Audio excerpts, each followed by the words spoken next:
கண்ணியத்திற்குரிய அன்பார்ந்த சகோதரர்களே, அல்லாஹ் ரப்பல் ஆலமீன் இன்றைய இரவிலே எத்தகைய ஒரு ஆர்வத்தோடும் தேட்டத்தோடும் நம்மை எல்லாம் இங்கே ஒன்று சேர்த்திருக்கின்றானோ,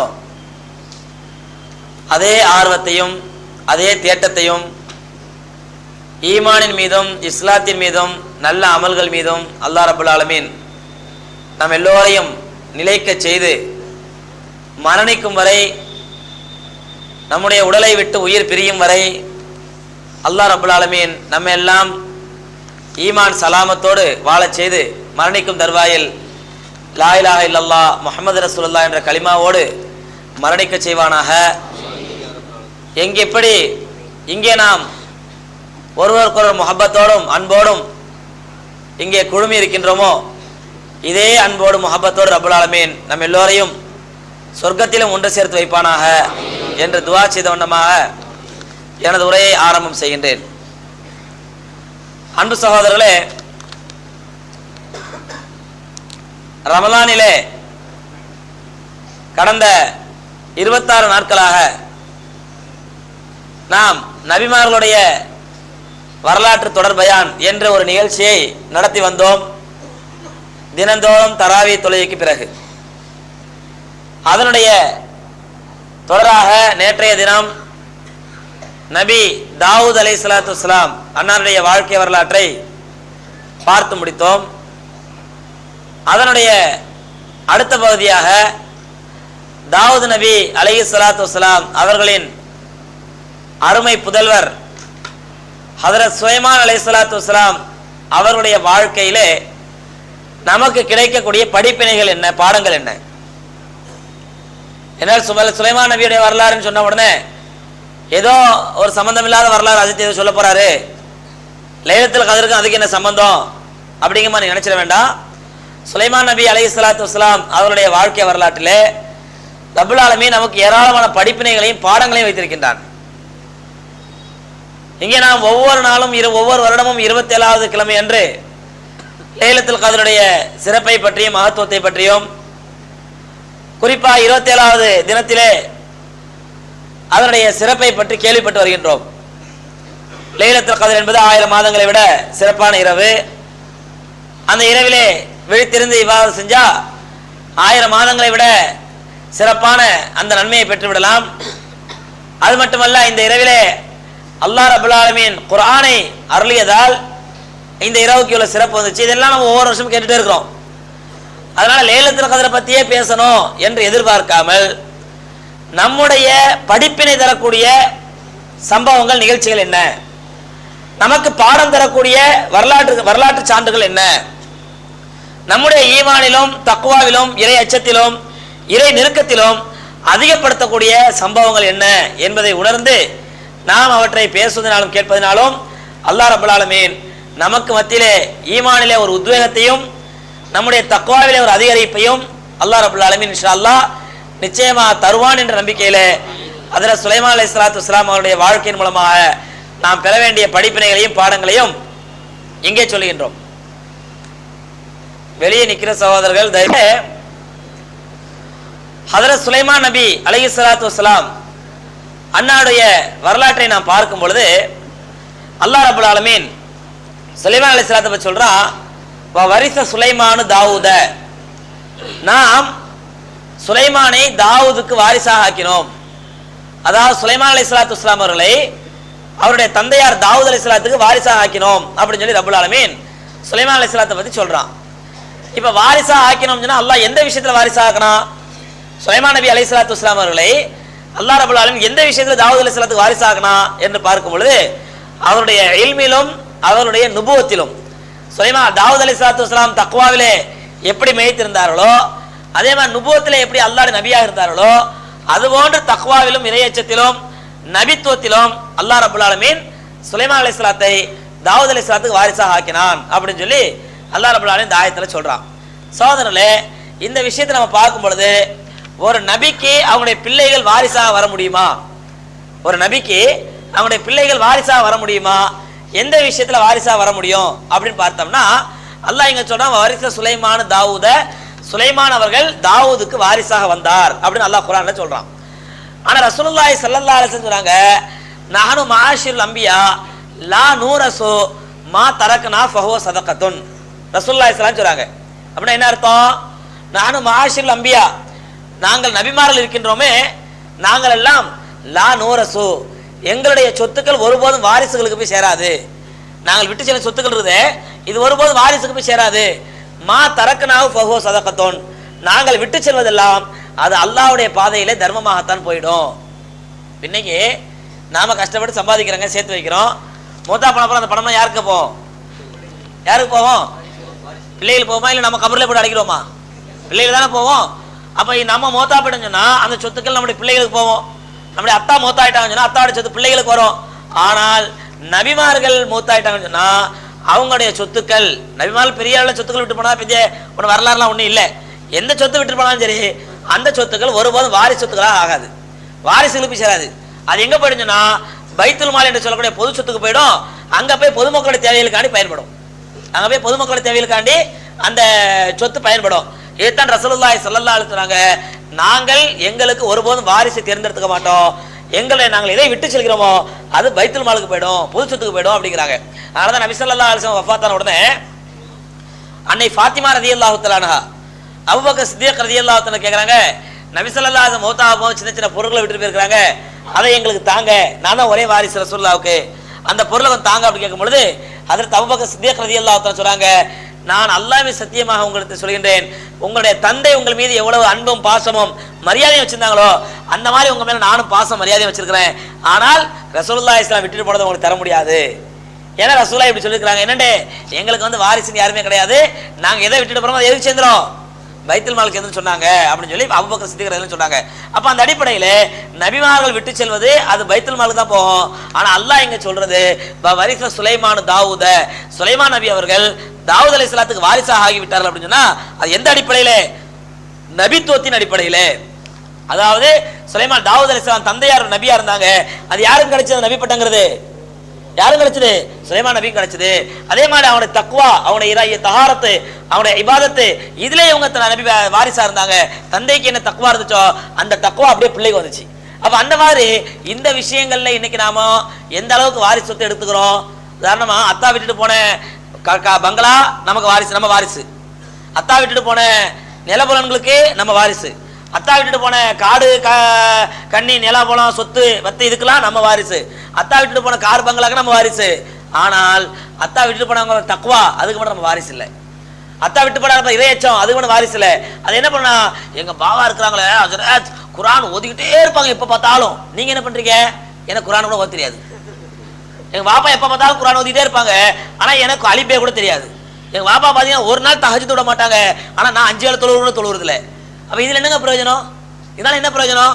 பழம்பெருமை பேசுறதுனாலயோ வாப்பா அத்தாவை பத்தி முன்னோருடைய சிறப்புகளை பத்தி பேசுறதுனால என்ன பிரயோஜனம்? நாம அந்த மாதிரி நடக்கிறோமா? நாம அந்த மாதிரி செயல்படுறோமா? நம்முடைய அத்தா செஞ்சிருக்கலாம். சில பேர் பெருமை அடிப்பாங்க, ஹமாரா காந்தன் கியா காந்தான் மாலும் கியா ஹஸரத்தும்னா, எங்க வம்சாவளி எப்படிப்பட்ட வம்சாவளி தெரியுமா உங்களுக்கு? எங்களுடைய காந்தான், எங்களுடைய குடும்பம் எப்படிப்பட்ட குடும்பம் தெரியுமா? எங்களுடைய தாத்தா செகடு தாத்தா லகடு தாத்தா பகடு தாத்தா எல்லா தாதாக்களும் பெரிய பெரிய அவுலியாக்கள். நான் மட்டும் தான் சைத்தானா போயிட்டேன், அது அடுத்த பிரச்சனை. ஆனா மத்தவங்களாம் பெரிய அவுலியாக்கள் இருந்தாங்க. என்ன பிரயோஜனம்? முன்னாள் அவுலியாக்கள் இருந்து சைத்தானா தான் என்ன பிரயோஜனம்? அப்ப அதனால சகோதரர்களே, ஒரு பிள்ளைகள் தங்களுடைய பெற்றோர்களிடத்திலிருந்து வாரிசா எப்படி சொத்துக்களை பெறுகிறாண்டோ அது போன்று அவருடைய தக்வாவையும் வாரிசா பெறணும், அவருடைய இறையச்சத்தையும் வாரிசா பெறணும். அத்தா பெரிய தக்வாதாரியா இருந்தாரு, தாத்தா பெரிய தக்வாதாரியா இருந்தாரு, பெரிய ஆலிமா இருந்தாரு, பெரிய அவுலியா இருந்தாருன்னு சொன்னா பிள்ளைய அந்த மாதிரி இருக்கணும். எங்க அத்தா ஆலிமா இருந்தாரு, அவுலியாவா இருந்தாரு, அதனால நான் எப்படி இருந்தாலும் பரவாயில்ல எங்க அத்தா சொர்க்கத்துக்கு இழுத்துட்டு போயிடுவாருன்னு சொன்னா நிச்சயமா அதை ஏமாத்த முடியாது. பெருமானார் ஸல்லல்லாஹு அலைஹி வஸல்லம் தன்னுடைய அருமை மகள் ஃபாத்திமா ரலியல்லாஹு தஆலா பத்தி சொல்றாங்க, யா ஃபாத்திமா லா உகனீக மினல்லாஹி ஷைஆ, நான் உனக்கு அல்லாஹ்வுடைய அதாவை விட்டு எந்த விதமான பாதுகாவலும் நான் உனக்கு தர முடியாது. நான் உனக்கு அல்லாஹ்வுடைய அதாவை விட்டு யார்ட்ட சொல்றாங்க? தன்னுடைய ஈரல் குலை என்று வர்ணித்த தன்னுடைய மகள்கிட்ட சொல்றாங்க. தன்னுடைய ஈரல் குலை என்று பெருமானார் ஸல்லல்லாஹு அலைஹி வஸல்லம் வர்ணிச்சாங்களே, அந்த அருமை மகள் ஃபாத்திமா சொல்றாங்க, லா உகனீக மினல்லாஹி ஷைஆ, அல்லாஹ்விடத்திலிருந்து உனக்கு நான் எந்த விதமான உதவியும் செஞ்சிட முடியாது, அல்லாஹ் உனக்கு தரக்கூடிய எந்த வேதனையும் தடுத்துட முடியாது. உன்னுடைய தந்தை அல்லாஹ்வுடைய ரசூல் என்பதனால் உனக்கு அந்த கர்வம் ஏற்பட்டு நீ அமல்கள் செய்யாமல் இருந்திராத. நீ அமல் செய்யாம இருந்துடாதே, உன்னுடைய அமல்கள் மட்டும்தான் உன்னை பாதுகாக்கும் என்று பெருமானார் ஸல்லல்லாஹு அலைஹி வஸல்லம் அருமை மகள் ஃபாத்திமா அப்பா சொல்றாங்க. அப்ப சகோதரர் கொஞ்சம் யோசிச்சு பாருங்க, நம்முடைய நிலைமை என்னங்க? நம்முடைய நிலைமை என்ன ஆகும்? அப்ப நாம செய்யக்கூடிய அமல்கள் மட்டும்தான் நமக்கு பலன் அளிக்கும். அதுதான் ரசூலுல்லாஹி ஸல்லல்லாஹு அலைஹி வஸல்லம் சொன்னாங்க, ஒரு மனிதன் மரணித்து விட்டால் அவனை 3 நண்பர்கள் பின்தொடர்கின்றார்கள். ஒருத்தர் மூத்தாட்டாருன்னு சொன்னா அவருடைய 3 நண்பர்கள் பின்தொடர்றாங்க.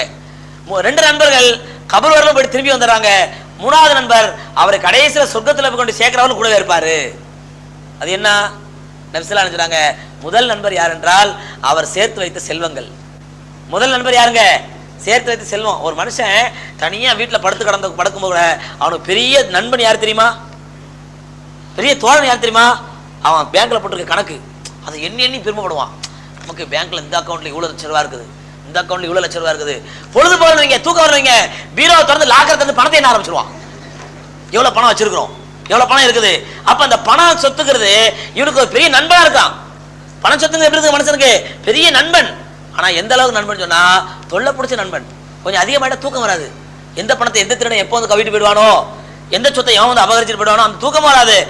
ஆனால் பணம் சொத்துக்களை பொறுத்தவரையிலே, பணம் காசுகளை பொறுத்தவரையிலே ஒரு மனிதனுக்கு மிகப்பெரிய நண்பன், மிகப்பெரிய தோழன் ஒரு தோழன். 2வது ரசூலுல்லாஹி ஸல்லல்லாஹு அலைஹி வஸல்லம் சொன்னாங்க, 2வது நண்பர்கள் யார் என்றால் அவர்கள் அவனுடைய உறவினர்கள். அந்த மனிதனுடைய உறவினர்கள், அவனுடைய சொந்த பந்துக்கள், உறவினர்கள், அவனுடைய நண்பர்கள், அவனுடைய பழக்கமானவர்கள், இவங்கெல்லாம் அவனுடைய 2வது நண்பர்கள். 3வது நண்பர்கள் யாருன்னு சொன்னா அவன் சேர்த்து வைத்த நல்ல அமல்கள். அவன் சேர்த்து வச்ச நல்ல அமல். முதல் நண்பன் மௌத்தா போனோடனே விட்டு ஓடிடுவான். உடலை விட்டு உயிர் பிரிஞ்ச உடனே முதல் நண்பன் என்ன பண்ணிடுவாங்க? என்ன பண்ணிடுவான்? விட்டுட்டு ஓடிடுவான். அப்படின்னா என்ன அர்த்தம்? என்ன அர்த்தம்? இவர் மௌத்தா போன உடனே இவருடைய பணம் இல்லை, அது யாருடைய பணம்? வாரிசுகளுடைய பணமா போயிடும். அங்கேயே ஆரம்பிச்சிருவான். ஒவ்வொருத்தரும் கணக்கு போட ஆரம்பிச்சிருவான். ஒவ்வொரு பிள்ளையும் நம்ம எதை கேட்கலாம், அத்தா போய் சேர்ந்துட்டாரு, நம்ம அந்த பங்களா நம்ம கேட்போமா, இந்த காம்ப்ளெக்ஸ் நம்ம எடுப்போமா, இந்த காரை நம்ம கேட்டுருவோமா, அவன் திட்டம் போட ஆரம்பிச்சான். இவன் அடுத்த திட்டம் போடுவான். என்ன கடைசியில அடிதடி சண்டை கலாட்டா கோர்ட்டு கேஸ் எக்கச்சக்கமாயி கடைசியில பஞ்சாயத்து பேசி அத்தா சேர்த்து வைத்த சொத்துக்களை எல்லாம் பிள்ளைகள் கோர்ட்டிலே செலவழிக்கக்கூடிய அவள் நிலையெல்லாம் பாக்குறோம். பாக்குறோமா இல்லையா? அப்ப சகோதரர்களே, முதல் நண்பன் அவன் சேர்த்து வைத்த செல்வம் அவன் மௌத்தா போன உடனே அவன் விட்டு போயிடும். மௌத்தா போன உடனே அவன் விட்டு போயிடும். இது முதல் நண்பன். 2வது நண்பர்கள் அவனுடைய உற்றார் உறவினர்கள். ரசூலுல்லாஹ் சொல்றாங்க, 2வது தோழன் அவருடைய உற்றார் உறவினர்கள். இவங்க எதுவரையிலும் இருப்பாங்க? மௌத்தா போனோன்னு விட்டு ஓடிட மாட்டாங்க. மௌத்தா போன எல்லாம் விட்டு ஓடிடுவாங்களா? இல்ல, கூடவே இருந்து குழியும் பறிப்பாங்க. கூடவே என்ன பண்ணுவாங்க? குழியும் பறிப்பாங்க. என்ன? அந்த கூடவே இருந்து அந்த ஜனாசாவை குளிப்பாட்டுவாங்க, அதுக்கு அத்தர் போடுவாங்க, வாசனை திரவியம் போடுவாங்க, போட்டு நல்ல முறையில் அழகான முறையில் புது மாப்பிள்ள மாதிரி வெள்ளை வேட்டி வெள்ளை சட்டை உடுத்து அவர் கஃபன் துணி போட்டு அவரை கொண்டு போய் ஜனாசா ஒப்பிடுறதுக்கு ஒரு ஆள் கிடைக்கலையா? புது மாப்பிள்ளையை கொண்டு போய் அதோட ஒப்பிடுறீங்களே. அவன் புது மாப்பிள்ளை எப்படி இருப்பான், அவனை கொண்டு போய் ஜனாசாவோட ஒப்பிடுறீங்களே. அதாங்க பெரிய வித்தியாசம் ஒன்றும் கிடையாது. ஹயர் அங்க புது மாப்பிள்ளை மாதிரி அவர் குளிப்பாட்டி என்ன பண்ணுவாங்க? அவரை தொழுக வச்சு கபூர்ல கொண்டு போய் அடக்கம் பண்றவர்களும் இந்த உறவினர் இருப்பாங்க. உறவினர் இருப்பாங்க. அடக்கம் பண்ணிட்டா என்னடுவாங்க? அவங்க பாட்டுக்கு போயிட்டே இருப்பாங்க. நாளைக்கு 3வது கால் பத்தியாப்பா, நல்ல பிரியாணி போடலாமா, தேங்காய் சூடாக்கலாமா, அடுத்த காலம் அவனுக்கு வந்துடும் சாப்பாட்டை பத்தி கவலை. அப்ப அங்க போக ஆரம்பிச்சிருவான். அப்போ 2வது நண்பர்கள் அவன் மௌத்தா போனே அடக்கம் பண்ண உடனே பிரிஞ்சு போயிடுவான். எந்த தாப்பனாவது இல்ல எந்த பிள்ளையாவது அத்தா மேல எனக்கு அப்படியே உயிருக்கு உயிரான பாசங்க, அதனால எங்க அத்தா விட்டு என்னால பிரிஞ்சிருக்க முடியாது, எங்க அத்தாவுக்கு போகுது என்னை அடக்கம் பண்ணுங்க என்ன சொல்றானா? என்னங்க எனக்கா யாரோ ஒரு வாட்சி விட்டு இருக்காங்க. எவ்வளவு பாசமுள்ளா இருந்தாலும், எவ்வளவு முகப்பத் வச்சிருந்தாலும், எவ்வளவு பிரியம் வச்சிருந்தாலும், நான் எங்க அத்தா மூத்தா போயிட்டாரு அதோட நானும் மூத்தா போயிட்டேன் யாரா சொல்றானா? இல்ல என் கனவு மூத்தா போயிட்டாரு என்னையும் நானும் மூத்தா போயிடுறேன் யாரா சொல்றோமா? எந்த பெணையா சொல்றாளா? இல்ல என் மனைவி மேல எனக்கு உயிருக்குயான பாசங்க, அதனால நான் என் மனைவி மூத்தா போயிட்டா நான் உயிரோட இருக்க மாட்டேன், நானும் மூத்தா போயிடுவானா? நல்லதா போச்சுன்னு சொல்லி கொண்டாடி சேர்த்தா புது மாப்பிள்ளை ஆயிடுவான். இவன் புது மாப்பிள்ளை ஆயிடுவான். அப்படித்தானே? அப்போ சகோதரர்களே, இந்த பாசம் முகப்பத்து அன்புங்கிறத எப்படி எது வரைக்கும் சொன்னா கபூர்ல கொண்டு போய் வைக்கிற வரைக்கும் தான். வச்சுட்டா அடுத்த வேலை என்ன வேலை? 2 சொட்டு கண்ணீர், அதுவும் அழுவும். எதுக்காண்டி சொன்னா ஊர் மக்கள் குறை சொல்லுவாங்க, அப்பஞ்சத்திற்கு அழுவே இல்லை பாரு, அவர் குறை சொல்லுவாங்கிறதுக்காண்டி உட்காந்து அழுதுட்டு வந்துருவான். அப்ப 2வது நண்பர்கள் அவனை கபூர்ல அடக்கம் பண்றதோடு திரும்பி வந்துருவாங்க. ரசூலுல்லாஹி ஸல்லல்லாஹு அலைஹி வஸல்லம் 3வது தோழன், இவனுக்கு இருக்கக்கூடிய 3வது தோழன் யார் என்றால் இவன் சேர்த்து வைத்த செல்வங்கள் தான். இவன் சேர்த்து வைத்த செல்வங்கள், அந்த செல்வங்கள் இவன் சேர்த்து வைத்த அமல்கள், அந்த அமல்கள் தான் இவனை கபூர்ல இருக்கும் பொழுது அதாபு வராமல் தடுக்கும். அதாபு வராமல் தடுக்கும். இவன் தொழுகை இவனோட வலது பக்கம் நிற்கும். இவன் நோற்ற நோன்பு இவனுடைய இடது பக்கம் நிற்கும், இவன் செஞ்ச மற்ற நல்ல மனிதனோட கால் மாட்டில் நிற்கும், இவனுடைய ஜக்காத்து தலைமாட்டில் நிற்கும். இவையெல்லாம் சுத்தி நின்று பாதுகாத்து கபர் நெருக்காமல் பார்த்து கொள்ளும்.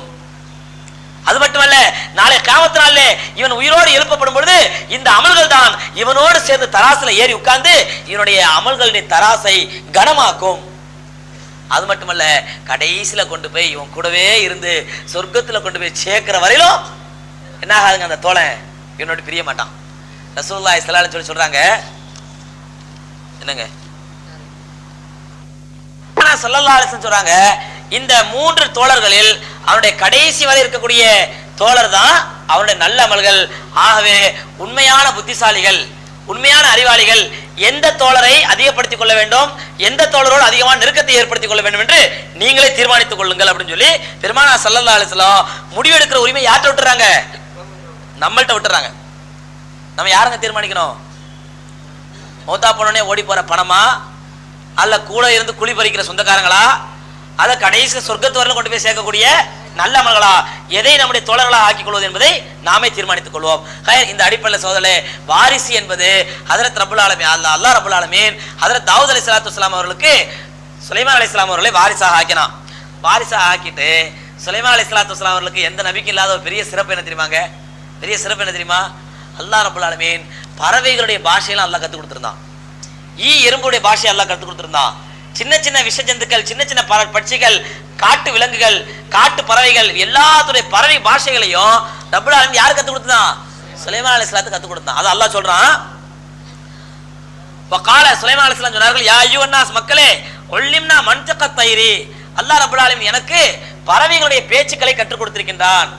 அல்லாஹ் எனக்கு என்னங்க மேல வந்து மன்தகத் தைரி, நான் அல்லாஹ் ரப்புல் ஆலமீன் எனக்கு பறவைகளுடைய பேச்சுக்களை, இந்த மாதிரி இடங்கள் நிறைய வரும்.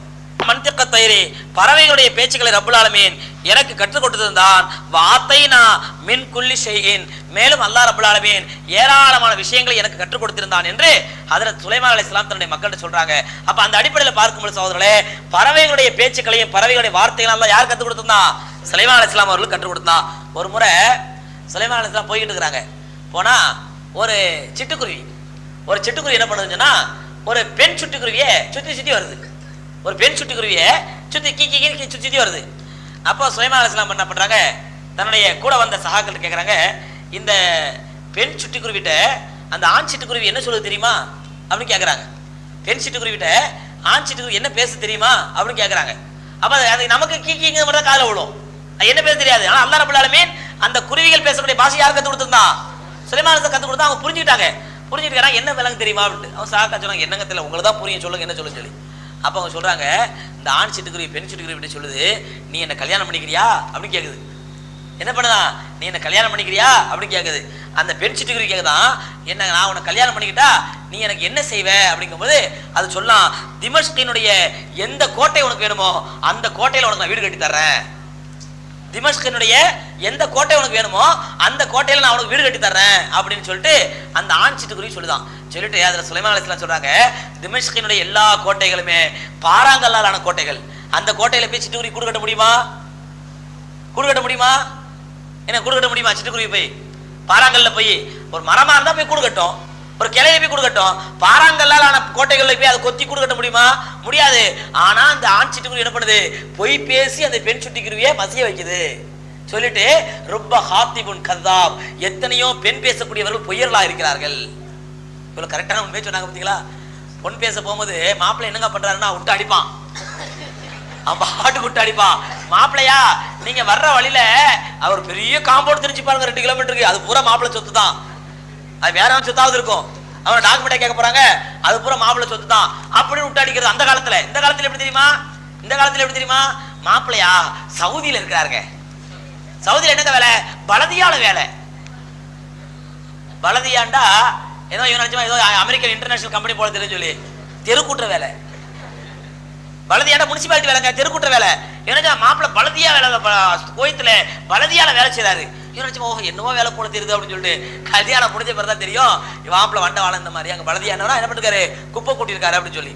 ஆக அதான் அதில் சுலைமான் அலைஹிஸ்ஸலாம் சொல்றாங்க, அந்த சிட்டுக்குருவி கூட என்ன பண்ணுதான், தன்னுடைய பெண் சிட்டுக்குருவி கிட்ட போய் எப்படி ஏமாத்துது, உன்னை திமஷ்கில் உள்ள எல்லா கோட்டைகளில் எந்த கோட்டையில் உனக்கு கூடு வேண்டுமோ அந்த கோட்டையில கட்டி கொடுக்குறேன் அப்படிங்குதான். அதாவது ருப்ப ஹாத்திபின் கத்தாபுன், எத்தனையோ பெண் பேசக்கூடியவர்கள் பொய்யர்களாகத்தான் இருக்கிறார்கள் அப்படின்னு சொல்லி சுலைமான் அலைஹிஸ்ஸலாத்து வஸலாம் சொல்றாங்க. அந்த அடிப்படையில் சகோதரர்களே, அதற்கு பிறகு இது பெண் பேசும்பொழுது பொய் சொல்றது ஹராம், கூடாது. பொண்ணு வீட்டாரும் போய் சொல்லக்கூடாது, மாப்பிள்ளை வீட்டாரும் போய் சொல்லக்கூடாது, உண்மையை பேசி தான் பொண்ணு பேசணும். அப்படி போய் பேசினா என்ன எடுத்துங்க, கல்யாணம் முடிஞ்ச பிறகு உண்மை தெரிஞ்சா கடைசியில் எங்க வந்து நிக்குது, அது தலாக் வந்து நிக்குது, டைவர்ஸ் வந்து நிக்குது. ஷரீத் கோர்ட்டு கேஸ் வருது, கல்யாணம் முடிக்கும் போது அப்படி இப்படி சொன்னாங்க, முடிச்ச பிறகு தான் தெரிஞ்சு மாப்பிள்ளைட்ட ஒண்ணுமே இல்லை, வண்டவாளம் தண்டவாளத்தில் ஏறிடுச்சு. அப்ப எதுக்காண்டி சொன்னா, கல்யாணம் முடிக்கிறதுக்கு முன்னாடி. ஆனால் கல்யாணம் முடிச்ச பிறகு எத்தனையோ மாப்பிள்ளை மாறு பொண்டாட்டி மாட்ட போய் சொல்றமா இல்லையா, சொல்றது இல்லையா, நீங்க சொல்றதே இல்லையா? அப்படி சொன்னால் ரசூலுல்லாஹி ஸல்லல்லாஹு அலைஹி வஸல்லம் அனுமதிக்கிறாங்க. அதை பெருமானார் ஸல்லல்லாஹு அலைஹி வஸல்லம் மூன்று நேரங்களிலே போய் சொல்றது அனுமதிக்கிறாங்க.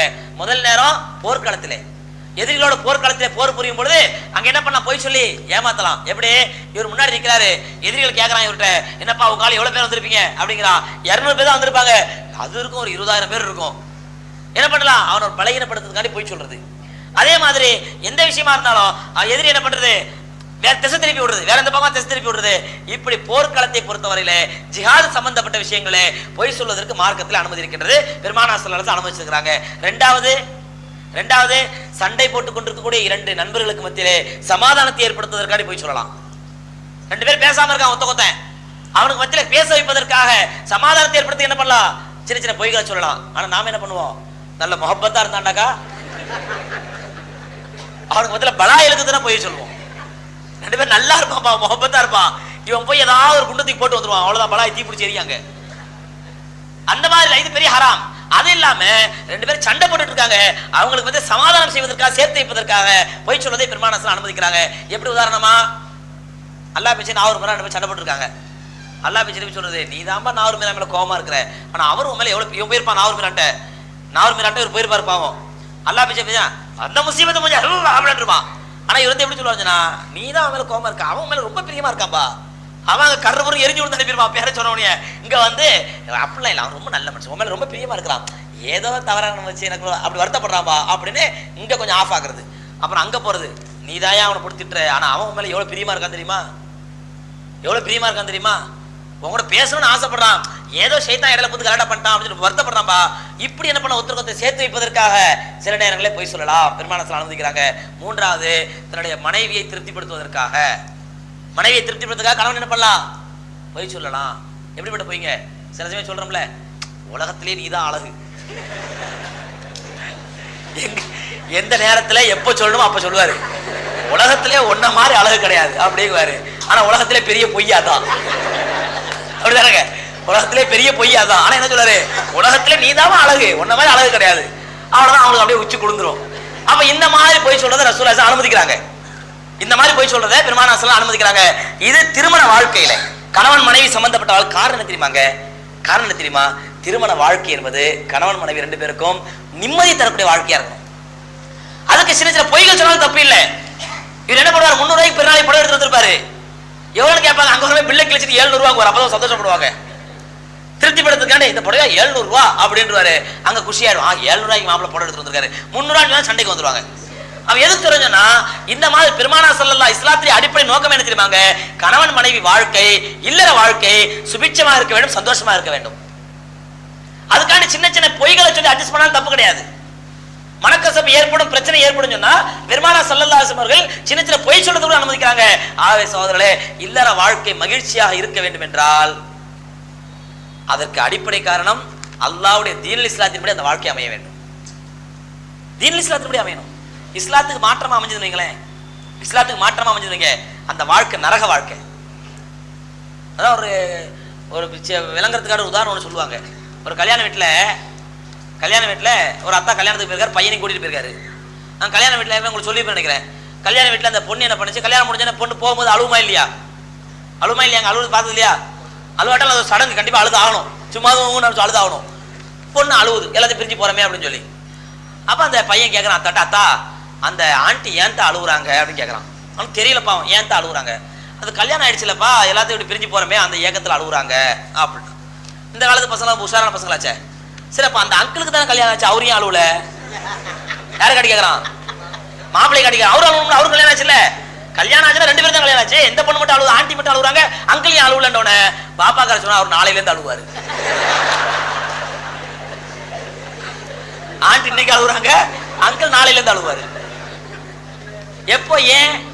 ஏன் அந்த வாழ்க்கை இஸ்லாமிய வாழ்க்கையாக இல்லை என்றால், அந்த குடும்பத்திலே தீன் இல்லை என்றால், அந்த குடும்பத்திலே அல்லாஹ்வுடைய மார்க்கம் இல்லை என்றால், சகோதரர்களே நிச்சயமா அந்த வாழ்க்கை அழக்கூடிய வாழ்க்கையா தான் ஆகும். ஆனா அந்த வாழ்க்கை அல்லாஹ்வுக்கு கட்டப்பட்ட வாழ்க்கையா இருந்தால், கணவன் மனைவி இரண்டு பேருமே பெருமானா ஸல்லல்லாஹு அலைஹி வஸல்லம் மணமக்களுக்கு அழகா வாழ்த்துனாங்களே, பாரக்கல்லாஹு லக்குமா வ பாரக அலைக்குமா வ ஜமா பைனக்குமா ஃபீ கைர், அல்லாஹ் உங்களுக்கு பரக்கத் செய்வானாக, மேன்மேலும் பரக்கத் செய்வானாக, வ ஜமா பைனக்குமா ஃபீ கைர், நன்மையான விஷயங்களை அல்லாஹ் ரப்பல் ஆலமீன் உங்களை ஒன்று சேர்த்து வைப்பானாக என்று பெருமானா ஸல்லல்லாஹு அலைஹி துஆ செஞ்சாங்களே, அந்த துஆவுக்கு ஏற்ப சகோதரர்களே நன்மையான விஷயங்களை ரெண்டு பேரும் ஒருத்தர் ஒத்து போனாங்கன்னு வைங்க, அந்த வாழ்க்கை சொர்க்கத்தில் முன்மாதிரியா இருக்கும். அதுதான் பெருமானா ஸல்லல்லாஹு அலைஹி சொன்னாங்க. என்னங்க இது சீட்டுக்கு மேல சீட்டு வந்துடுது. அல்லாஹ் ரப்பல் ஆலமீன் அவர்களுக்கு வஃபாத்தானவர்களுக்கு நல்ல உயர்ந்த அந்தஸ்து கொடுக்கட்டும், நல்ல பாக்கியத்தை கொடுக்கட்டும். நம்முடைய குடும்ப வாழ்க்கை இஸ்லாமிய வாழ்க்கையாக, அல்லாஹ் கட்டுப்பட்ட வாழ்க்கையாக, அல்லாஹ் ரசூலுக்கு கட்டுப்பட்ட வாழ்க்கையாக, கணவன் மனைவி இருவரும் ஒருவருக்கொருவர் மார்க்க விஷயங்களை ஒருவருக்கு ஒத்தாசை உதவி செய்யக்கூடிய வாழ்க்கையாக இருக்கும். ஏனால் நிச்சயமா அந்த வாழ்க்கை சகோதரர்களே சொர்க்கத்தினுடைய முன்மாதிரியா திகழும். அத ரசூலுல்லாஹி ஸல்லல்லாஹு அலைஹி வஸல்லம் சொன்னாங்க, ரஹிமல்லாஹு ரஜுலன், ஒரு மனிதனுக்கு அல்லாஹ் கிருபை செய்யட்டும், ஒரு ஆணுக்கு அல்லாஹ் கிருபை செய்யட்டும். எப்படிப்பட்டான்? தன்னுடைய மனைவியை தொழுகைக்காக எழுப்புவதற்காக தன்னுடைய மனைவியின் முகத்தை தண்ணீரை தெளித்து யார் எழுப்புகின்றானோ அவனுக்கு அல்லாஹ் கிருபை செய்யட்டும். ரஹிமல்லாஹு இம்ராத்தன், ஒரு பெண்ணுக்கு அல்லாஹ் கிருபை செய்யட்டும், அந்த பெண் தன்னுடைய கணவனை தொழுகைக்காக எழுப்புவதற்காக முகத்திலே தண்ணீரை தெளித்து எழுப்புவாளேனால் அந்த பெண்ணுக்கு அல்லாஹ் கிருபை செய்யட்டும். இந்த மாதிரி பரஸ்பரம் ஒத்துழைப்பு இருந்துச்சு இபாதத்துல நம்முடைய குடும்பங்கள் வாழ்க்கையின் முன்மாதிரியா இருக்குங்க. சொர்க்கத்தில் ஒரு முன்மாதிரி இன்ஷா அல்லாஹ் உலகத்துல பார்க்கலாம். ஆகவே கண்ணியத்தின் சகோதரர்களே குடும்ப வாழ்க்கை என்பது எப்படிப்பட்ட வாழ்க்கை என்றால் அல்லாஹ்வுக்கும் அல்லாஹ் ரசூலுக்கு ஒப்பான வாழ்க்கை நம்முடைய வாழ்க்கை அமையணும். ஆனா இன்னைக்கு நம்ம பெரும்பாலும் என்ன ஆயிடுச்சு அப்படின்னா, நாம தொழுவோம், நாம பள்ளிவாசலுக்கு போவோம், நாம வணங்குவோம், ஆனால் நம்முடைய மனைவி விட்டு தொழுகை இருக்குதா கவலையே இல்லை. தொழுதானா இல்லையா பத்தி கவலையே இல்லை. சாப்பாடுல சின்ன ஒரு கல் உப்பு கூட்டிட்டா அப்படி நம்ம கோவம் வரும், சால்னால ஒரு கல் உப்பு குறைஞ்சிட்டா அப்படி கோவம் வரும். ஆனால் நம்முடைய மனைவியுடைய தொழுகையில குறைபாடு ஏற்பட்டால் நமக்கு அதை பத்தி கவலையே இல்லை. என்ன அர்த்தம்னா, நீ நரகத்துக்கு போனா எனக்கு என்ன கேடு, சொர்க்கத்துக்கு போனா எனக்கு என்ன கவலை, எக்கேடு கேட்டா எனக்கு என்ன கவலை என்ற கடமையில் தான் இன்றைய கணவன் இருக்கிறோம். ஆனால் பெருமானா ஸல்லல்லாஹு அலைஹி சொன்னாங்க, நாளை மறுமையிலே ஒரு கணவன் இபாதத் செய்து செய்து செய்து செய்து சொர்க்கவாதியா ஆகி அல்லாஹ்வுக்கு முன்னால் சொர்க்கத்திற்கு முன்னால் சென்று கொண்டிருக்கும் பொழுது 4 பெண்கள் சேர்ந்து அவரை நரகவாதியாக மாற்றி விடுவார்கள். இவர் இபாதத் செஞ்சு தொழுது சொர்க்கவாதியா இருப்பாரு, ஆனா 4 பெண்கள் சேர்ந்து இவர் நரகவாதியா மாத்திடுவாங்க. முதல்ல அவருடைய மனைவி, யா அல்லாஹ் அந்த பாவி இவன் மட்டும் தொழுதான், என்ன தொலை சொல்லல, ஒரு நாள் தொழுதியான்னு கேட்கல, சாப்பாடுல கல்லு உப்பு கூட்டிட்டா, சோத்துல உப்பு கூட்டிட்டா, சால்னா காரம் கூட்டிட்டா, அப்படி வானத்துக்கு பூமி குதிச்சான், ஆனால் ஒரு நாள் கூட ரப்பல் ஆலமீனே என்னை தொழும்படி அவன் சொல்லவில்லை. 2வது அவருடைய மகள் வரும். நீங்க நம்ம எத்தனையோ பேர் பாக்குறாங்க, பெரிய ஹாஜியாரா இருப்பாரு, தாடி வச்சிருப்பாரு, தொப்பி போட்டிருப்பாரு, பெரிய இபாதத் இருப்பாரு, பிள்ளைய பார்த்தா அல்லாஹ் அக்பர் ஒரு பர்தா இல்லாம புர்கா இல்லாம எந்த விதமான இஸ்லாமிய கலாச்சாரம் இல்லாம ரோட்ல அலையக்கூடிய சூழ்நிலை எல்லாம் பாக்குறோம் எத்தனை வீடுகள்ல. என்ன பிரயோஜனம்? இவர் தாடி வச்சு என்ன பிரயோஜனம், தொப்பி போட்டு என்ன பிரயோஜனம், இவர் தொழுது என்ன பிரயோஜனம்? எந்த கணவன் தன்னுடைய குடும்பத்தை கண்ட்ரோல்குள்ள கொண்டு வரலையோ, எந்த மனிதன் தன்னுடைய குடும்பத்தை தன்னுடைய கண்ட்ரோல்குள்ள கொண்டு வரலையோ, அல்லாஹ்வுடைய தீனை அல்லாஹ்வுடைய தீன் இஸ்லாத்தை தன்னுடைய குடும்பத்துக்குள்ள ஏற்படுத்தலையோ, சகோதரர்களை இவர் என்ன தொழுது என்ன வணங்கி பிரயோஜனம் இல்லை. சகோதரர்களே நாளைக்கு அந்த பெண்கள் இவர் நரகவாதியா மாத்திடுவாங்க. அன்புக்குரிய சகோதரர்களே, நாம் மட்டும் தொழுதால் போதாது, நாம் மட்டும் வணங்கினால் போதாது, நம்முடைய குடும்பத்தை தீன்தாரி குடும்பமாக ஆக்க வேண்டும், நம்முடைய குடும்பத்தை மார்க்கப்பட்ட குடும்பமாக ஆக்க வேண்டும், நம்முடைய பிள்ளைகள் மார்க்கப்பட்ட பிள்ளைகளாக உருவாக வேண்டும், நம்முடைய மனைவி மார்க்கப்பட்ட மனைவியாக உருவாக வேண்டும். அதற்கு காரணம், அதற்கு அடிப்படை கணவன்மார்கள் இருக்கும். முதல்ல நம்மகிட்ட ஒழுங்கா ஒழுக்கம் தொழுகை இபாதத் இருந்தாதாங்க நம்ம அங்க சொன்னா எடுபடும், நம்மகிட்ட இல்லைன்னு வைங்க, நம்மகிட்ட தொழுகை இல்லை இபாதத் இல்லை, ஆகவே தொழுடா ஐயோ பெரியவர் எனக்கு தெரியாது, நீங்க முதல்ல ஒழுங்கா தொழுவுறீங்களா கேட்பாங்களா இல்லையா? அதனாலதான் சகோதரர்களே முதலில் நாம் நம்முடைய தொழுகை இபாதத்துகளை தொழுகைன்னா வெறும் தொழுகை மட்டும் இல்லை, அல்லாஹ்வுடைய மார்க்கத்துக்கு 100% பின்பற்றி நடக்கணுங்க சகோதரர்களே. அந்த ஒரு உறுதியோடு இங்கிருந்து களைவோம் எனால் இதுதான் அல்லாஹ் ரப்பல் ஆலமீன் இந்த லைலத்துல் கத்ர் மூலமாக ஒற்றைப்படையான இரவின் மூலமாக நமக்கு தரக்கூடிய மிகப்பெரிய படிப்பினையான பாடமாக இருக்கும். அந்த அடிப்படை சகோதரர்களே நாம் நம்முடைய குடும்பங்கள் நல்ல குடும்பம் ஆக்கணும். இதுதான் ஹஜ்ரத் சுலைமான் அலைஹிஸ்ஸலாத்து வஸலாம் அந்த சிட்டுக்குருவி 2 சிட்டுக்குருவி பேசுறதை பார்த்துட்டு தன்னுடைய சமுதாயத்தினுடைய கூட அந்த சஹாபாக்களுக்கு சொல்றாங்க, சிட்டுக்குருவி இப்படி பேசிட்டு இருக்குது அப்படின்னு சொல்லி. இந்த சூழ்நிலையில சுலைமான் அலைஹிஸ்ஸலாத்து வஸலாம் அவர்கள் ஒரு நாள் தங்களுடைய படை பரிவாரங்களோடு போய்கிட்டு இருக்காங்க. அல்லாஹ் ரப்பல் ஆலமீன் அவர்களுக்கு எல்லா பாஷையும் கற்றுக் கொடுத்தானா இல்லையா? பறவைகளுடைய பாஷை, இப்போ சின்ன சின்ன பட்சிகளுடைய பாஷை, எறும்பு, ஈ, இந்த மாதிரி சிட்டுக்குருவி, இந்த மாதிரி பட்சிகளுடைய பாஷை எல்லாத்தையும் ரப்பல் ஆலமீன் கற்றுக் கொடுத்திருந்தான். ஒரு நாள் சுலைமான் அலைஹிஸ்ஸலாம் என்ன பண்றாங்கன்னு சொன்னா, தங்களுடைய படை பரிவாரங்களோட சுலைமான் அலைஹிஸ்ஸலாத்து வஸ்ஸலாம் போய்கிட்டு இருக்கிறாங்க. தம்முடைய படை பரிவாரங்களோட சுலைமான் அலைஹிஸ்ஸலாத்து வஸ்ஸலாம் அவர்கள் போய்கிட்டு இருக்கிறாங்க. போகும்பொழுது அங்க என்ன ஆகுது அப்படின்னு சொன்னா, ஒரு எறும்பு பொந்து அங்க இருக்குது. இவங்க படை பரிவாரங்களோட போயிட்டு இருக்கிறாங்க. ஒரு எறும்பு பொந்து இருக்குது. இந்த எறும்பு பொந்துல இருக்கிற ஒரு எறும்பு என்ன பண்ணுது அப்படின்னு சொன்னா, சுலைமான் அலைஹிஸ்ஸலாத்துடைய படை ஜிஹாதுக்காக போயிட்டு இருக்காங்க. அல்லாஹ் இடத்துல ஜிஹாதுக்காக போயிட்டு இருக்காங்க. போகும்பொழுது அந்த ஒரு படை, அந்த ஒரு எறும்பு என்ன பண்ணுதுன்னா பாக்குது, ஆஹா சுலைமான் அலைஹிஸ்ஸலாத்துடைய படை வருது, பரிவாரங்களோட வந்துட்டு இருக்காங்க. இவங்க இப்படி நடந்து போகும்பொழுது நம்ம என்ன ஆகும், எறும்புகள்லாம் நசுங்கி எல்லாம் செத்து போயிடுவோம் அப்படின்னு ஓடி போய் என்ன பண்ணிச்சான், அந்த எறும்பு ஒவ்வொரு பொந்தா போய் சுலைமானுடைய படை பரிவாரம் வருது, அதனால நீங்க பாதுகாப்பான இடத்துக்கு போயிடுங்க, பாதுகாப்பான இடத்துக்கு போயிடுங்க சொல்லி அந்த எறும்பு என்ன பண்ணிச்சான், ஒவ்வொரு பொந்தா போய் எச்சரிக்கை பண்ணிட்டு வச்சான். இதை பார்த்த உடனே சுலைமான் அலைஹிஸ்ஸலாத்து வஸ்ஸலாம் அந்த எறும்பினுடைய அந்த கவலை, தன்னுடைய சமுதாயத்தின் மீது உள்ள கவலை, தன்னுடைய சமூகத்துக்கு ஏற்படக்கூடிய ஆபத்தை வைத்து ஆபத்தை உணர்ந்து அதை பற்றி விழிப்புணர்வு ஏற்படுத்தக்கூடிய எச்சரிக்கை ஏற்படுத்தக்கூடிய அந்த கவலை, இந்த கவலையை பார்த்து சுலைமான் அலைஹிஸ்ஸலாம் என்ன பண்ணாங்களா, புன்முறுவலோடு சிரிச்சாங்களாம். இந்த எறும்புக்கு இருக்கிற கவலையை பாரு, தன்னுடைய சமுதாயம் நாசமாயிடக்கூடாது, தன்னுடைய சமுதாயம் அழிஞ்சு போயிடக்கூடாது அப்படின்னு சொல்லி எல்லாத்தையுமே சொல்லுது பார் அப்படின்னு சொல்லி சுலைமான் அலைஹிஸ்ஸலாம் அவர்களே புன்முறுவலோடு சிரிச்சு சந்தோஷப்பட்டு அல்லாஹ்க்கு நன்றி செலுத்துறாங்க. யா அல்லாஹ், இப்படிப்பட்ட எறும்புகளுடைய பேச்சையும் எனக்கு நீ கற்றுக் கொடுத்திருக்கிறியே, உனக்கே எல்லா புகழும் அப்படின்னு சொல்லி. சகோதரர்களே, அந்த எறும்பு செஞ்ச அந்த சின்ன காரியம் தன்னுடைய சமுதாயம் அழிக்கப்பட்டு விடுமோ என்ற அச்சத்திலே, தன்னுடைய இனம் அழிக்கப்பட்டு விடுமோ என்ற ஆர்வத்திலே ஒவ்வொருத்தரையா போய் அச்சமூட்டி எச்சரிக்கை செஞ்சு பாருங்க. இவ்வளவு பெரிய ஆபத்து வரப்போகுது சொல்லி பாருங்க. இந்த செயல் ரப்பல் ஆலமீனுக்கு எவ்வளவு ஓப்பானதாக ஆகிவிட்டது என்றால், கியாமத் நாள் வரை வரக்கூடிய மக்கள் அந்த சம்பவத்தை படிக்க வேண்டும், பார்க்க வேண்டும் என்பதற்காக தன்னுடைய குர்ஆனிலே சூரத்துன் நம்ல் எறும்பு என்ற பெயரில் அல்லாஹ் சூறாவை இறக்கிட்டான். கியாமத் நாள் வரை மக்கள் அதை பார்க்கணும், அந்த எறும்பினுடைய செயலை பார்த்து படிப்பினை பெறணும். ஒரு சமுதாய அக்கறை என்பது ஒவ்வொரு மனிதனுக்கு இருக்கணும், சமுதாய நாட்டம் என்பது ஒவ்வொரு மனிதனுக்கு இருக்கணும்.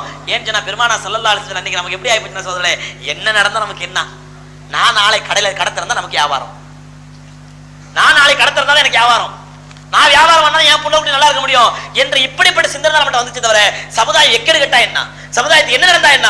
எம்பெருமானார் ஸல்லல்லாஹு அலைஹி வஸல்லம் மன் தவல்லா பின் உமூரில் முஸ்லிமீன், முஸ்லிம்களுடைய விஷயத்தை விட்டு யார் புறக்கணித்து விட்டார்களோ, முஸ்லிம்களுக்கு ஏற்படக்கூடிய அநீதிகளை பற்றியும் முஸ்லிம்களுக்கு ஏற்படக்கூடிய கஷ்டங்களை பற்றியும் எனக்கு எதை பத்தியும் கவலை இல்லை, எனக்குன்னு ஒரு குதிரைக்கு கடிவாளம் கட்ட மாதிரி ஒரு பாதை இருக்குது, அந்த பாதையில போய்கிட்டே இருப்பேன் என்று நினைப்பாரையானால் அவர் நம்மை சார்ந்தவர் என்று சொல்வதற்கே தகுதி இல்லாதவர். ரசூலுல்லாஹ் முஸ்லிமே இல்லைங்கிறாங்க.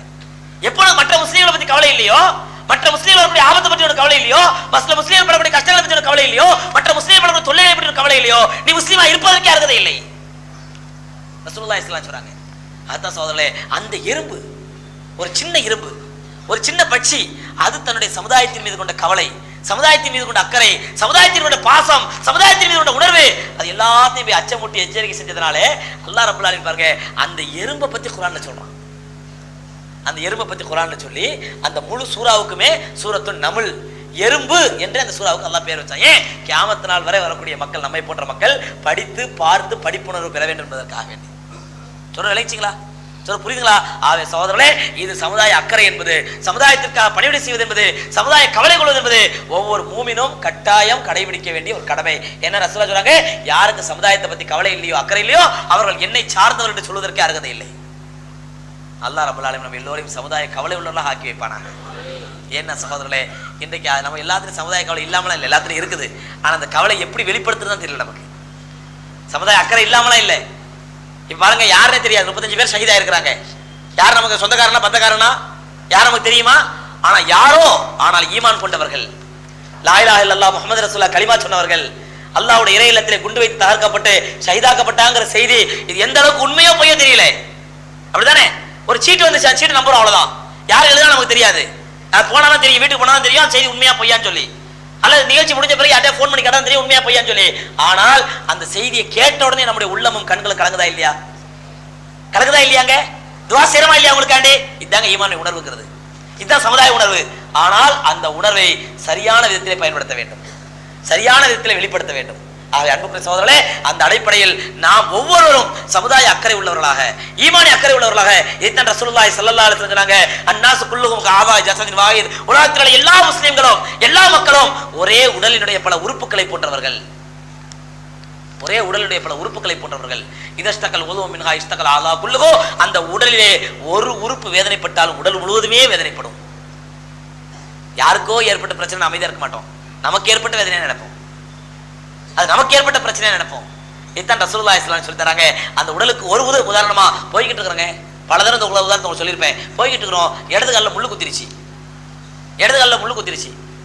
உடனே காலில் தானே முள்ளு குத்திச்சு, காலில் தானே முள்ளு குத்திச்சு. வாய் என்ன பண்ணும்? அல்லாஹ் அலறும். முள்ளு குத்துறது எங்க வாயிலையா? காலில். ஆனா அலறது எது? வாய். ஐயோ அல்லாஹ், எப்படியோ ஏதோ விதத்தில் அலறான், வாய் அலறுது. கை ஓடி போய் அந்த முள்ள போய் எடுக்குது. காலில் தான் குதிச்சு, எனக்கு என்ன கை சும்மா இருக்குதா? கை ஓடி போய் எடுக்குது. சரி, எடுத்த பிறகு அந்த வேதனை போகல, முள்ளு குத்தின வேதனை போகல. என்ன பண்ணுது? 2 காலும் சேர்ந்து தாங்க வேண்டிய 60 கிலோ 80 கிலோ வெயிட்டை, 2 காலும் சேர்ந்து தாங்க வேண்டிய வெயிட்டை இடது காலில் முள்ளு குத்தி செஞ்ச உடனே எந்த கால் மட்டும் தாங்குது? வலது கால் மட்டும் தாங்குது. உனக்கு ஏற்பட்ட சிரமம், உன் பாரத்தை நான் சுமக்கிறேன்பா, நீ சுமக்க வேண்டிய பாரத்தை நான் சுமக்கிறேன். அந்த இடது காலம் சேர்த்து சுமக்க வேண்டிய பாரத்தை வலது காலம் மட்டும் சுமக்குது. சுமந்து நொண்டி நொண்டி நொண்டி டாக்டர் போகுது.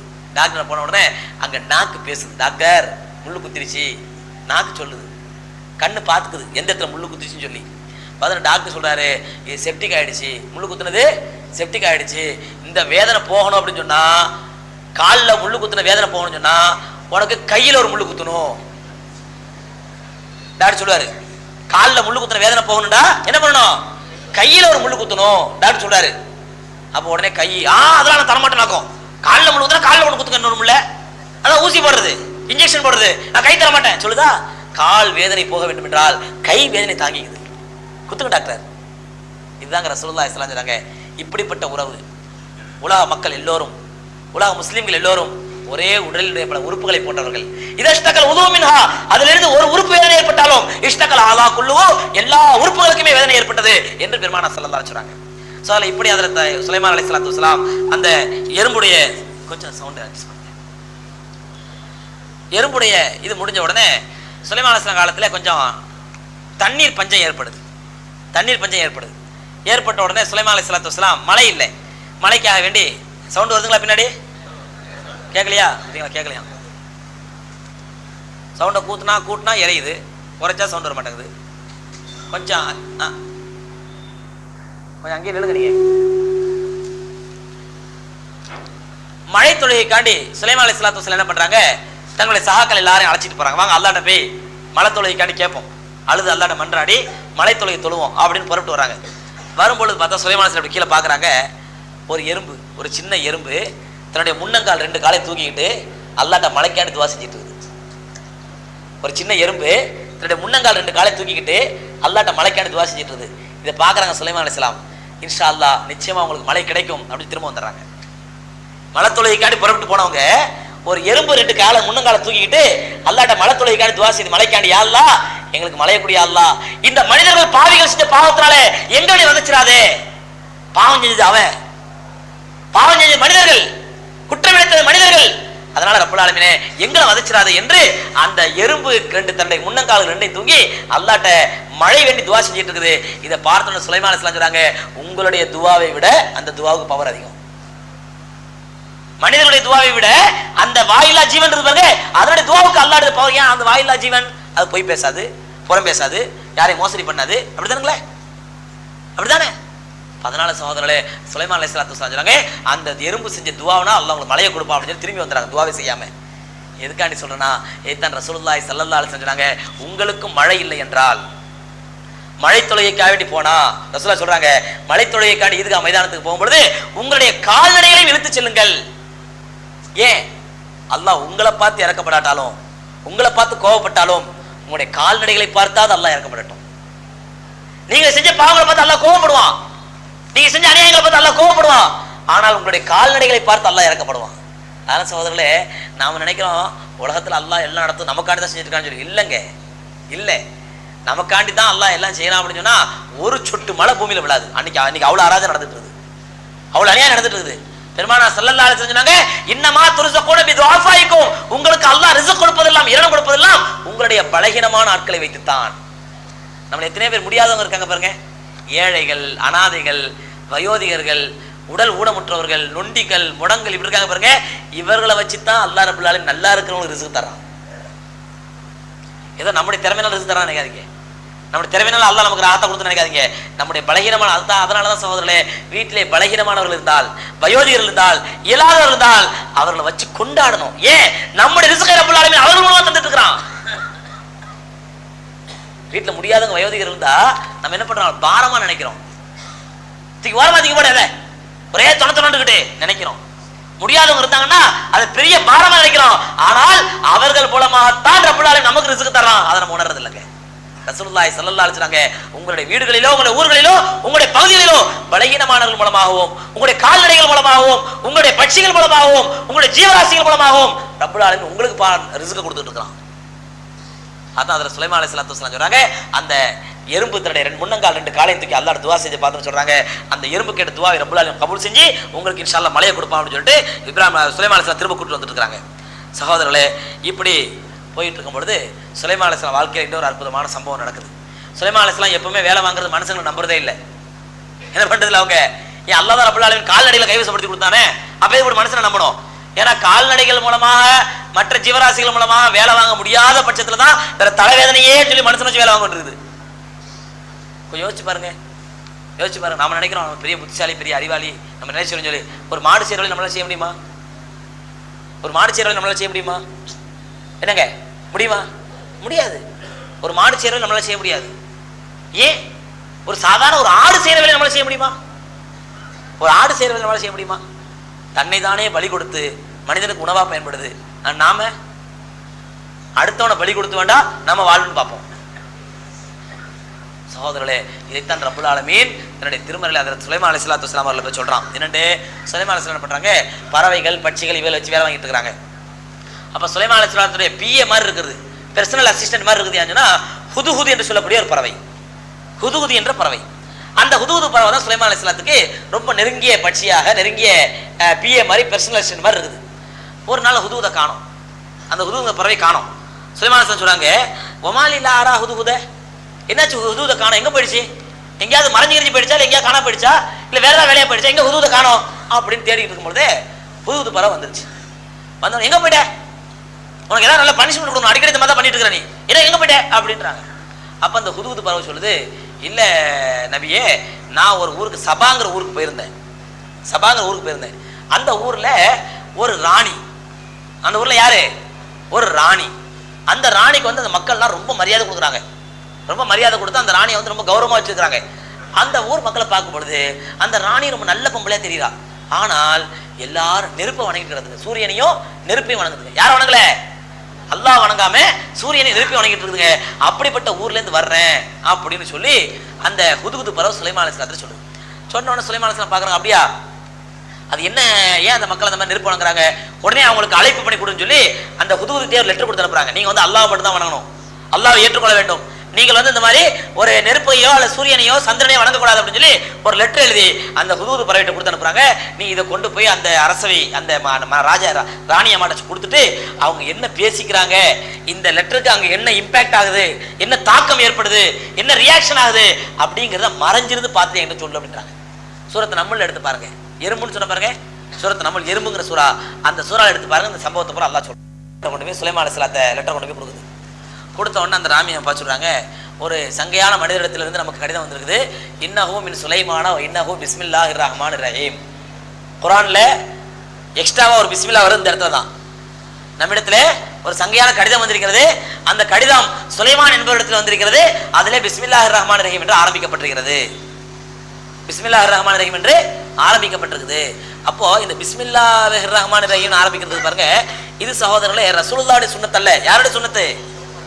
சுலைமான் அலைஹிஸ்ஸலாம் அது காலத்துக்கு முன்னாடி இருந்தே உள்ள சுன்னத். அது எல்லா நபிமாருடைய வழிமுறை, எந்த ஒரு காரியம் செஞ்சாலும் பிஸ்மில்லாஹ்னு ஆரம்பிக்கிறது. பெருமானார் ஸல்லல்லாஹு அலைஹி வஸல்லம் சொல்றாங்க, மாமின் அம்ரின், எவ்வளவு பெரிய விஷயமாக இருந்தாலும் லம் யுபதா பிஸ்மில்லாஹ், பிஸ்மில்லாஹ் சொல்லி ஆரம்பிக்கப்படாவிட்டால் ஃபஹு அக்தா, அது துண்டிக்கப்பட்ட காரியம் என்று சொல்றாங்க. அந்த காரியத்துல பரக்கத் இருக்காது, அந்த காரியத்துல பிரேக் ஏற்பட்டுரும்.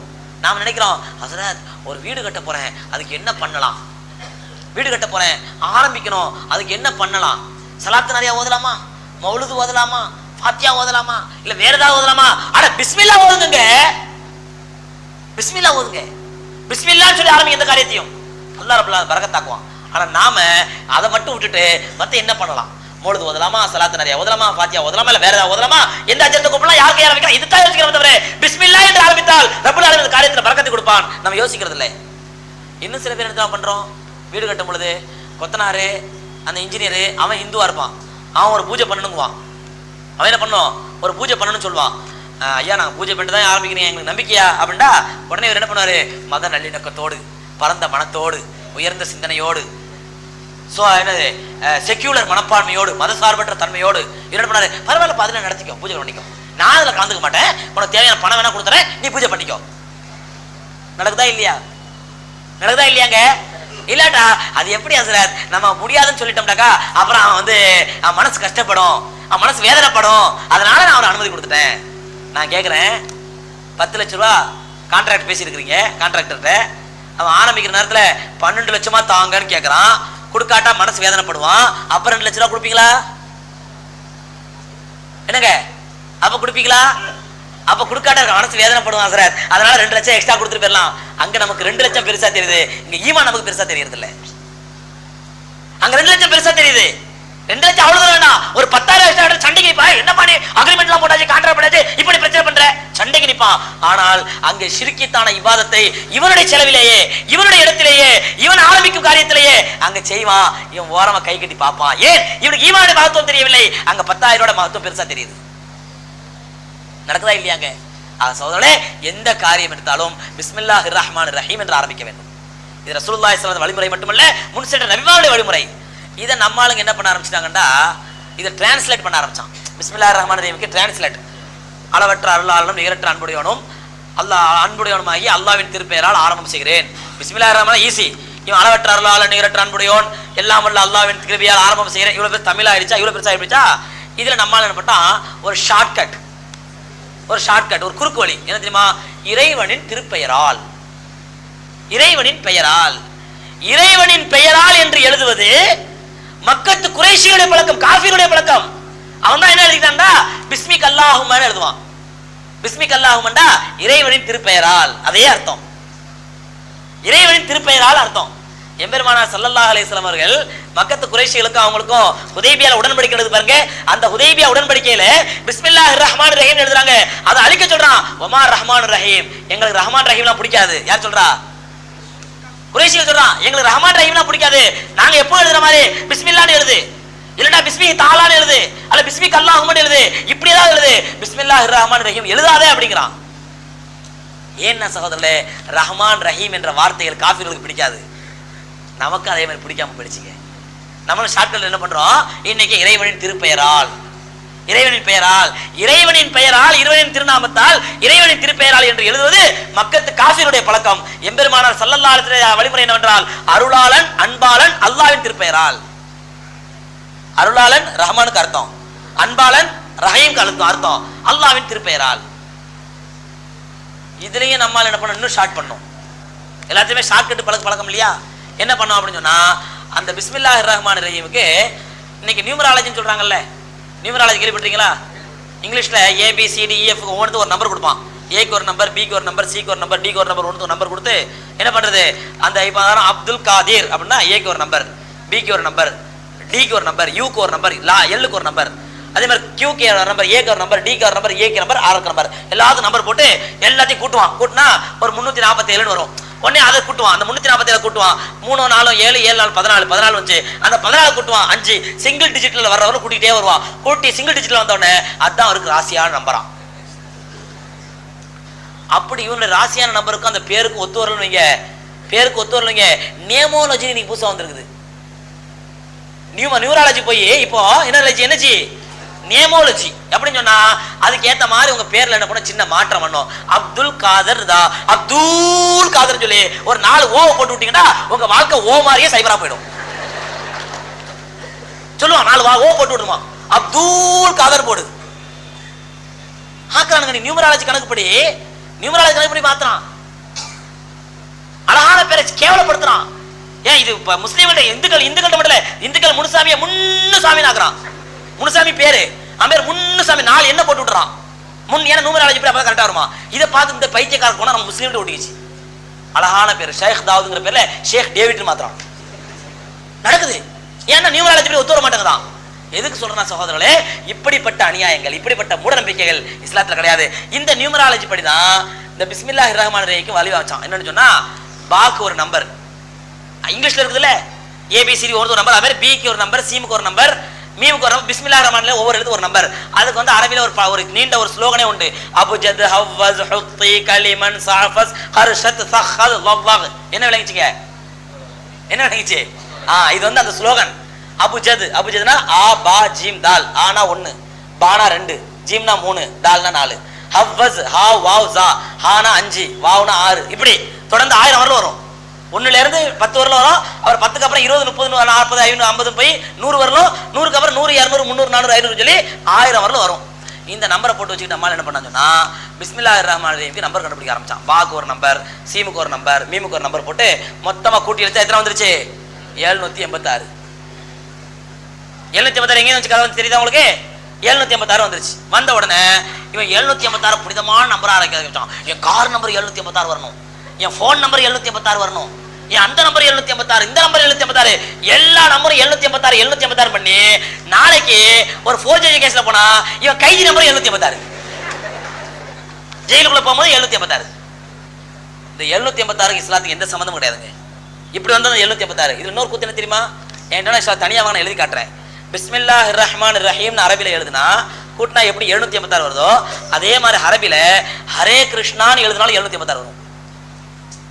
அரபில ஹரே கிருஷ்ணா ஹா ரா யா ஹரே கிருஷ்ணா காஃப் ரா ஷீன் நூன் அலிஃப் போட்டு ஹரே கிருஷ்ணா எழுதினாலும் 786 வரும். நல்ல வேளை அவங்களுக்கு தெரியல மேட்ரு, இல்லைன்னா கோர்ட்ல கேஸ் நடக்கும் 786 யாருக்கு சொந்தம்னு சொல்லி. அவனை 786 எழுத ஆரம்பிப்பான், நம்மளும் 786 எழுதுவான். 2 பேருக்கு சண்டை. இருக்கிற பாபரி மசூதி தகராறு தீரல, இதுல எந்த தகராறு வேற வரும். 786 யாருக்கு சொந்தம்? அப்புறம் ஏதாவது ஒரு ஜட்ஜி சொல்லுவான் 7 நீ எடுத்துக்க, 8 நீ எடுத்துக்க, 6 நீ எடுத்துக்கிட்டுருவான். ஏன்னா அப்படிதான் ஜட்ஜ்மெண்ட் கொடுக்க முடியும். எது சொல்றேன், அந்த 786 இஸ்லாத்துக்கு எந்த சம்பந்தம் இல்லைங்க. இல்லைன்னா என்ன தெரியுமா ஆகும்? 786 எழுதுன்னு ஆரம்பிச்சா ஏன் எழுத மட்டும் தான் செய்யணுமா, சொன்னா என்ன அப்படிங்கிறதுக்கு இவர் என்ன பண்ணுவாரு, சாப்பிடும் போது பிஸ்மில்லா சொல்லணும்னு சொன்னா சாப்பிடும் போது 786 சொல்லி சாப்பிடுவாரு. ஏன் எழுத மட்டும் தான் செய்யணுமா, சொன்னா என்ன? உடனே பாப்பாரு மோதினாரு, நான் மட்டும் தான் இழிச்ச வேணா, எதுக்கு அவ்வளோ நீளமா நீட்டி முளைக்க சொல்லணும்? 1042 1042 எதுக்கு? அல்லாஹ் அக்பர் அல்லாஹ் அக்பருக்கு 7432 7432 அஷ்ஹது அல்லா இலாஹ இல்லல்லாஹ். என்ன ஆனங்க மார்க்கம்? அப்புறம் இமாம் பாப்பாரு, நான் மட்டும் இழிச்ச வேணா, அவர் பாப்பாரு 1042. அப்புறம் அவர் அகத்துல ஓதாரு 7432. சிரிக்கிறதுக்காக ஏன் சொல்றேன்னு சொன்னா, இந்த 786 எப்படிப்பட்ட விபரீதத்தை ஏற்படுத்துது பாருங்க. இந்த 786 எப்படிப்பட்ட விபரீதம். ஆனா 786 நம்ம பெரிய பாக்கியமா நினைக்கிறோம். அதுக்காண்டி 10,000 20,000 செலவு பண்ணி 786 வாங்குறவங்களா இருக்கிறான். 10,000 20,000 செலவு பண்ணி 786 வாங்குறவங்களா இருக்கிறான். நான் ஒரு முறை என் செல் நம்பர் வாங்கும் பொழுது அர்ஜுன் உங்களுக்கு ஏதாவது பிடிச்சமான நம்பர் தான் சொல்லுங்க சார் அப்படின்ட்டாரு. நான் சொன்னேன் 786 எந்த மகத்துவம் இல்லை, ஆனா எல்லாருக்கும் தெரிஞ்ச நம்பர், அதனால ஈஸியா இருக்கட்டும் 786 கொடுங்கட்ட. ஐயோ அது 10,000 ரூபாய், அது எக்ஸ்ட்ரா. ஆஹா, நான் சொன்னேன் எனக்கு கூட சும்மா கூட நான் வேற யாருக்கா வித்துறேன் தானே சொன்னா 10,000 ரூபாய் எக்ஸ்ட்ரா 786 வேண்டாக்கா. எது சொன்ன சகோதரர்களே, இந்த மாதிரி 786 மோகம் நம்ம தலைமையில ஏறி போச்சு. 786 இஸ்லாத்துக்கு எந்த சம்பந்தமே கிடையாது.